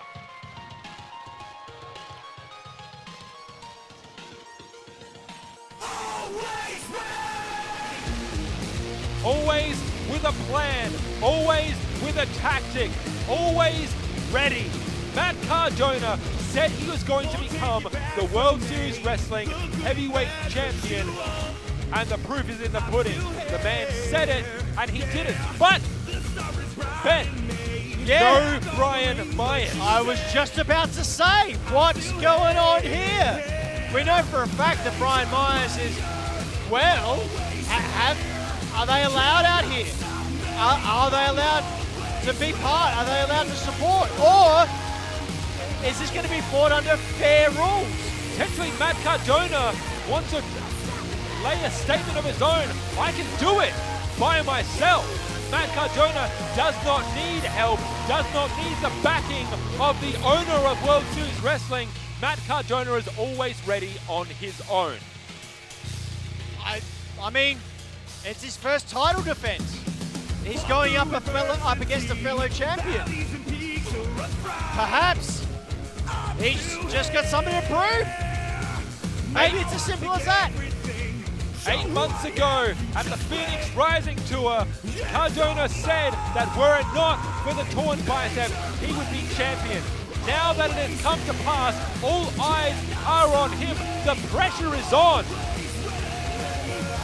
The issue is at hand. How do you fight back against the machine?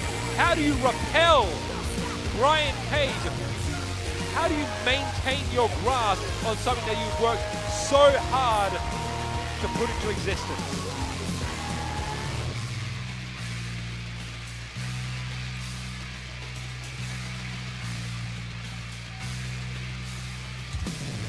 And there it is. The WSW World Heavyweight Champion. In just a short moment, it will be decided. Will Matt Cardona retain, or will Brian Cage become your new World Heavyweight Champion?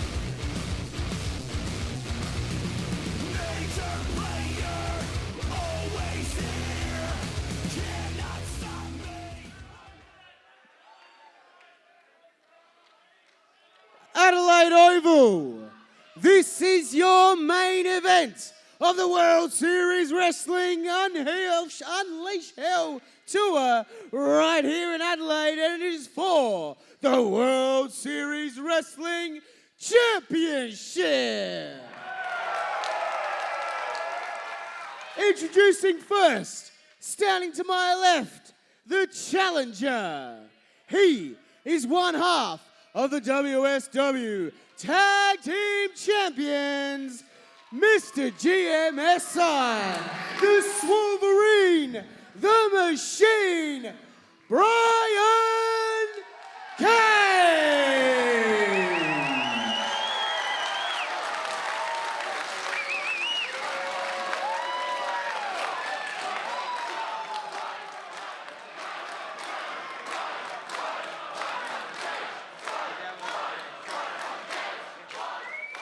And his opponent, standing to my right, he's the Deathmatch King. He is the World Series Wrestling Champion. Always ready, Matt Cardona. It is put up or shut up time here.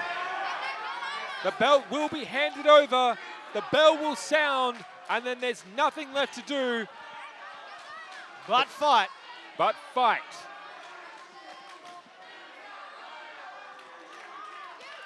The accolades of both men are long listed and long documented. Brian Cage, former Impact World Champion, Impact X Division Champion, former WSW World Champion, the belt you see right there.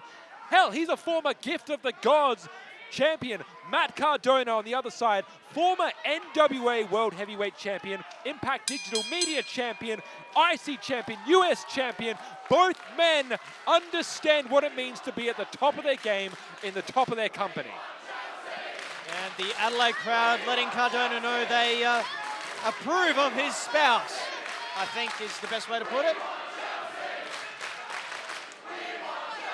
Of course, very much not a home field advantage for Matt Cardona. Nope. And buying himself some time. Remember, the champion retains on disqualification. Exactly right. Brian Cage would be well aware of that. He's not going to let Matt Cardona get away with a disqualification or a count out, at least not if he can help it. And of course, a match of this magnitude, Michael Kent might be a little bit more liberal with his counts to make sure that our main event actually happens. Brian Cage, you see, giving Matt Cardona all the room in the world just to get in the ring and get it started here.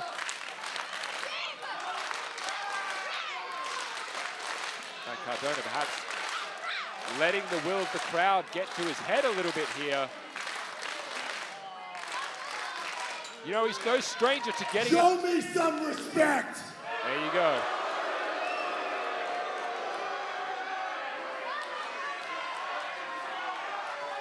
You people don't deserve to see me wrestle tonight.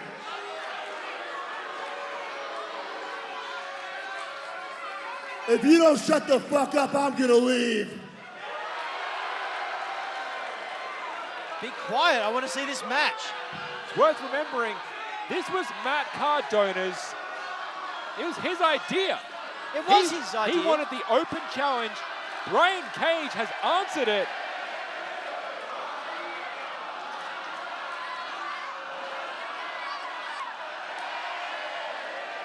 If Cardona leaves now, he is still the heavyweight champion, and we're basically left without a main event.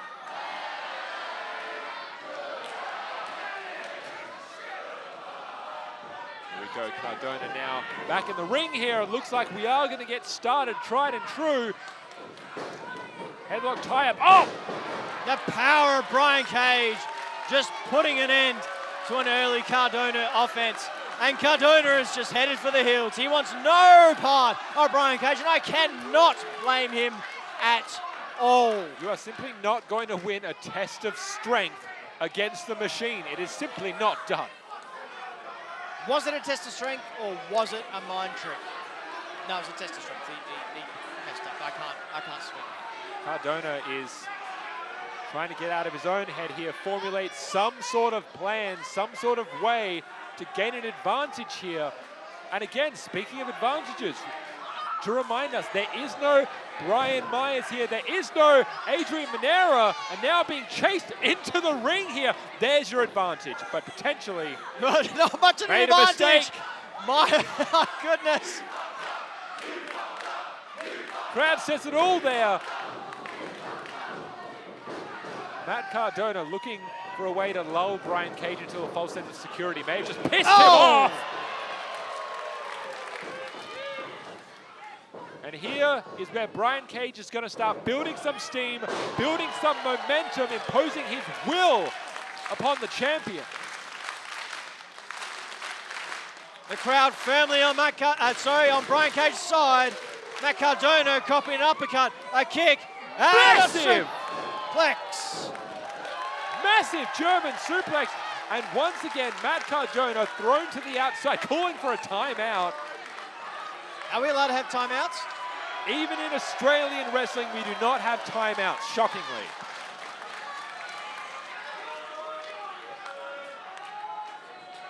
Brian Cage perhaps okay with allowing Matt Cardona a bit of time to catch his breath. You can see, fully in control, this is exactly where Brian Cage wants to be and where he wants his opponent to be. Look at the assuredness, look at the confidence of the machine. You ever seen, like, gone to the zoo and seen a tiger in the den? And you just see, you know, you're walking around and people are walking around, the tiger's in the den, and the tiger's just staring through you, just pacing up and down, just waiting, just going, come on, step into this cage and we'll see what happens. Well, guess what? The tiger's loose, and he's coming for Matt Cardona. Exactly right. This is exactly what you said. It's tiger versus hyena. Matt, I heard that slam from here. We're up in our booth, right up here in Adelaide Oval. There you go, and Brian Cage is going to make him pay for trying to run away. He says, you want to run away, you want to take it outside, we can absolutely do that. And Matt Cardona trying to run away, up on the like guardrails. A scalded dog here to the outside, and again, you're going to see exactly what you said, Ben. This is going to be the referee being a little bit more liberal with the rules here so he can keep this match going. See, in the audience. We're going to have to get someone down there. I can't actually see what's going on. Now heading straight over into the merchandise stands, up to where the... Cardona, I think, still trying to leave, and Cage just is making him more and more punch drunk. So every time he gets punched, the more discombobulated he gets. So many directions to go, all of them involve Cage. Everywhere you look, Brian Cage, he is on him let's use another Australianism, like Vegemite on bread. Toast, Sean, toast. I have mine on bread. You freak. Brian Cage following the indie god, the Deathmatch King. The machine is hot in pursuit here. And now, what's he got? Oh! It ain't water, I'll tell you that much. You know, that's a federal offense in Australia. Is it now? It is. Brian Cage now dragging the champion back towards the ring here, right underneath us.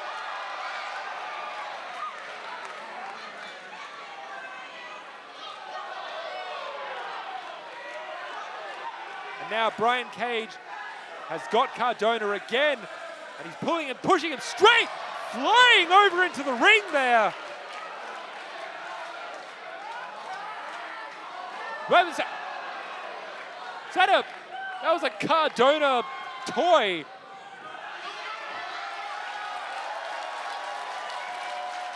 can see feeding off that crowd. Brian Cage back into the ring. And there is the advantage that Cardona has been waiting for this entire time. It only takes one moment. Double underhook DDT. A mid-rope crotch, a smash into the barricade, and then a pancake splat on the outside. And all of a sudden, the odds have swung. Exactly right. It's 5 minutes of sheer torture for Matt Cardona just to get one clearly placed shot. And now Brian Cage is the one sprawled on the outside, and Cardona gets some much needed time to recuperate.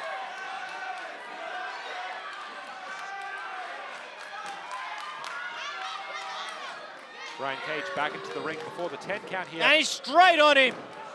Cardona, just like a pack of hyenas would, straight on top of the machine here, picking on the pieces.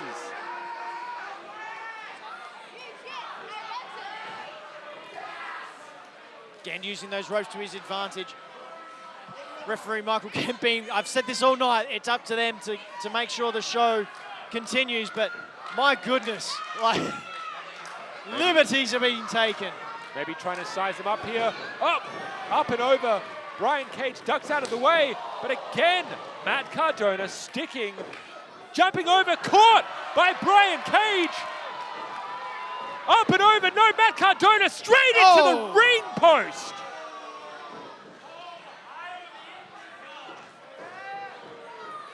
Matt Cardona, middle fingers in the air. Because the man has such a visceral hatred for the crowd, for anyone that isn't his own small circle. Oh, come on. Choking out again, just using the shirt there. Using everything he can. It's the thing, he doesn't have another major player on the outside to help him out at this point, so Matt Cardona taking every single opportunity and shortcut that he can. Well, I mean, he is the king of the death match, so he is used to using his brain in the middle of a wrestling ring to get the advantage. Oh, rolling through, Brian Cage looking for that Texas Cloverleaf, trying to get him up and over. Matt Cardona wisely shimmying straight over to the rings there, to the ropes rather. Oh, and hung up on the outside again. Matt Cardona, he's smart. He's worked out exactly what he can get away with, and he's taking full advantage of it. And it is at this point in the match where you'll see Matt Cardona starting to take his time, picking his spots. Sean, sorry to cut you off, but something's just occurred to me. Who aligned themselves with Matt Cardona last night? That would be Adrian Monero, my friend. And what does he do? He is the owner here at World Series Wrestling. Now, who's in charge of the referees? I would say probably Adrian Monero. Does it seem kind of sus to you that Michael Kent's been a little bit liberal, as if he's been ordered to turn a blind eye to some things? I mean, I'm not saying it's true. Far be it from me to question a referee's integrity. All I'm saying is if the pressure's put on you and your job's on the line, you're going to do what the boss says. Well, this is kind of the problem, is what we talk about, this being a paradigm shift for the company here. Your champion now has the backing of the man who pays the checks who keeps the lights on, who has your livelihood for this kind of tour here. Who's to say how far that runs and what that means in terms of ensuring that your champion stays the champion? Either way, Brian Cage back on top now. Coming over, up and again, catches the Indie God here. Just doing Cardona ups, match ups. He's curling the World Series Wrestling Champion, slamming him to the ground. The patented Cardona curl, as it is known from as of now. Lining up for a pump handle slam, maybe. Oh my God! 1, 2, and 2.5 there. That one was a little groggy. That was vintage Cage there, but it did not quite get the job done. Remember, there's still the drill claw in his arsenal here. If Brian Cage can hit that drill claw, you may see a brand new WSW World Heavyweight Champion here tonight. Now once again, going for the Texas Cloverleaf. Got him in the package, 2, and that was a 2 count, so close. Oh! You could see there also dipping into the arsenal of Brian Cage, trying to go for that tornado claw, that discus lariat, but Cardona had it scouted. Cardona's going to be wondering what else he has to do to topple this monster. And then the positive affirmation for the spouse of Cardona.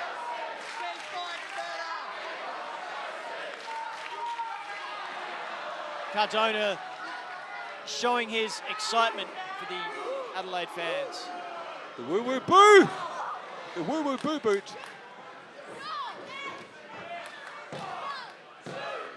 Oh! 2.5, not enough to get the job done just yet.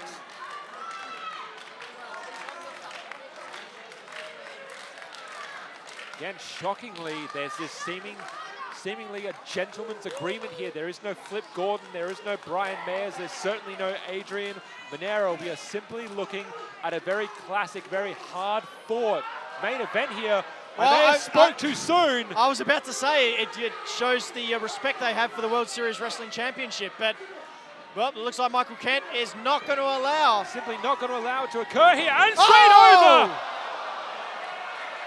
Vicious clothesline, the referee is gone, looking for the radio silence, putting him straight up with a powerbomb. Good God, the STO. 1, 2, 3, this should have been over. Well into the 10 count here. We're going to need another ref out here soon. Brian Cage was looking to be a 2-time champion here. A low blow. Good God, shades of last night here. The belt coming into play. Once again, the referee slowly, groggily making his way. Not like this. Brian Cage could be out. He kicked out. He kicked out. I can't believe it. Matt Cardona can't believe it. And this audience in Adelaide, South Australia surely cannot believe it. Brian Cage emphatically saying, no, we are not done yet. If you want to take me down, you're going to have to kill me. Matt Cardona had the perfect opportunity to end things his way, and he simply couldn't get the job done. And now one has to wonder, what else does the Indie God have up his sleeve? Going straight to the same well again, it seems. Sizing him up. Brian Cage, with no idea. Oh my God. He's gonna get it. He's gonna get it. Is he gonna get it, Sean? Oh, good God, we've seen that recently. He might step over and drive that knee straight. Get that boot straight into the face. Oh, wait a minute. Wait a minute. Brian Myers here, potentially, well, he spoke too soon, of course. It was only a matter of time before the major player made himself no radio silence. And that may be all that he needed. That was the distraction right there. No. Oh. How? The look on Matt Cardona's face says it all. Surely that was the end. Like Matt Cardona hasn't endeared himself to anyone at all. But I even feel sorry for him because holy smokes, What else does he have to do to retain his World Series Wrestling Championship against this almost unbreakable being in Brian Cage? Brian Cage refusing to give up, refusing to stay down, refusing to die. That's how badly he wants this world title. But at this point, he may just be simply running on fumes here, running on automatic. Lining him up. Oh, had it scouted. Brian Cage, new life being breathed in. Oh, tornado claw hits its mark. And look at those instincts. Cardona straight to the outside, but Brian Cage is after him. He's not going to let him escape this time. Up and over. 1, 2. That's going to, oh my gosh. Matt Cardona did so much to grab that title. He is simply not going to go quietly into the night here. Credit where credit's due. A lesser man would have stayed down for the 3. And now potentially we're looking for that drill claw. It has been called. Up. Oh! Hey, what's this? Wait a minute. Oh, what's this? He's got the boot. Oh my God. Myers had the boot. Brian Cage. Here is your winner and still World Series Wrestling Champion, Matt Cardona.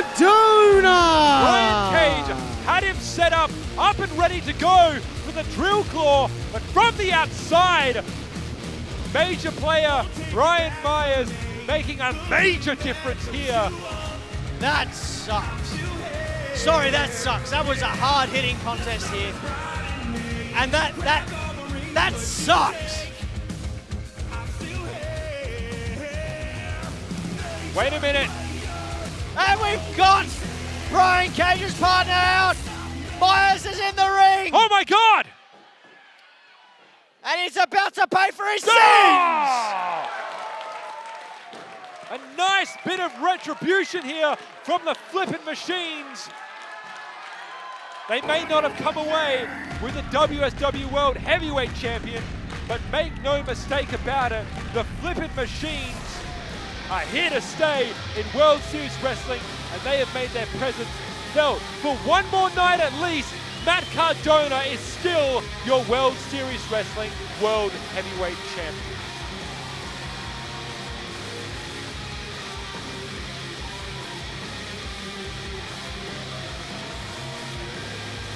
(1,361 days, Brian Cage and Flip Gordon have been your WSW Tag Team Champions. And it did not go the way that they wanted to tonight. It is unfortunate and it is disappointing, but unfortunately that is the way it is here tonight, Ben.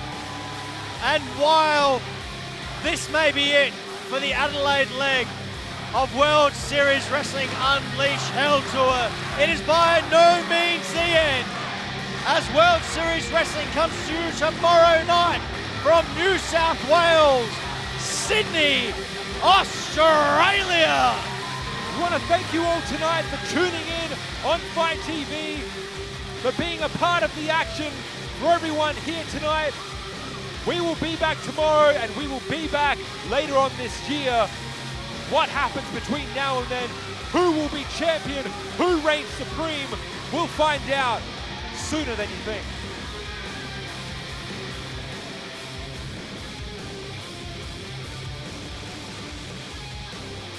Ladies and gentlemen, and everyone in between, it has been our pleasure to bring you World Series Wrestling here, live from Adelaide, South Australia.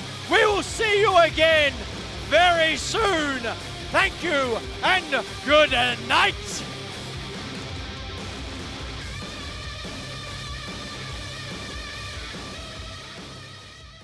Does Adelaide know how to throw a party or what?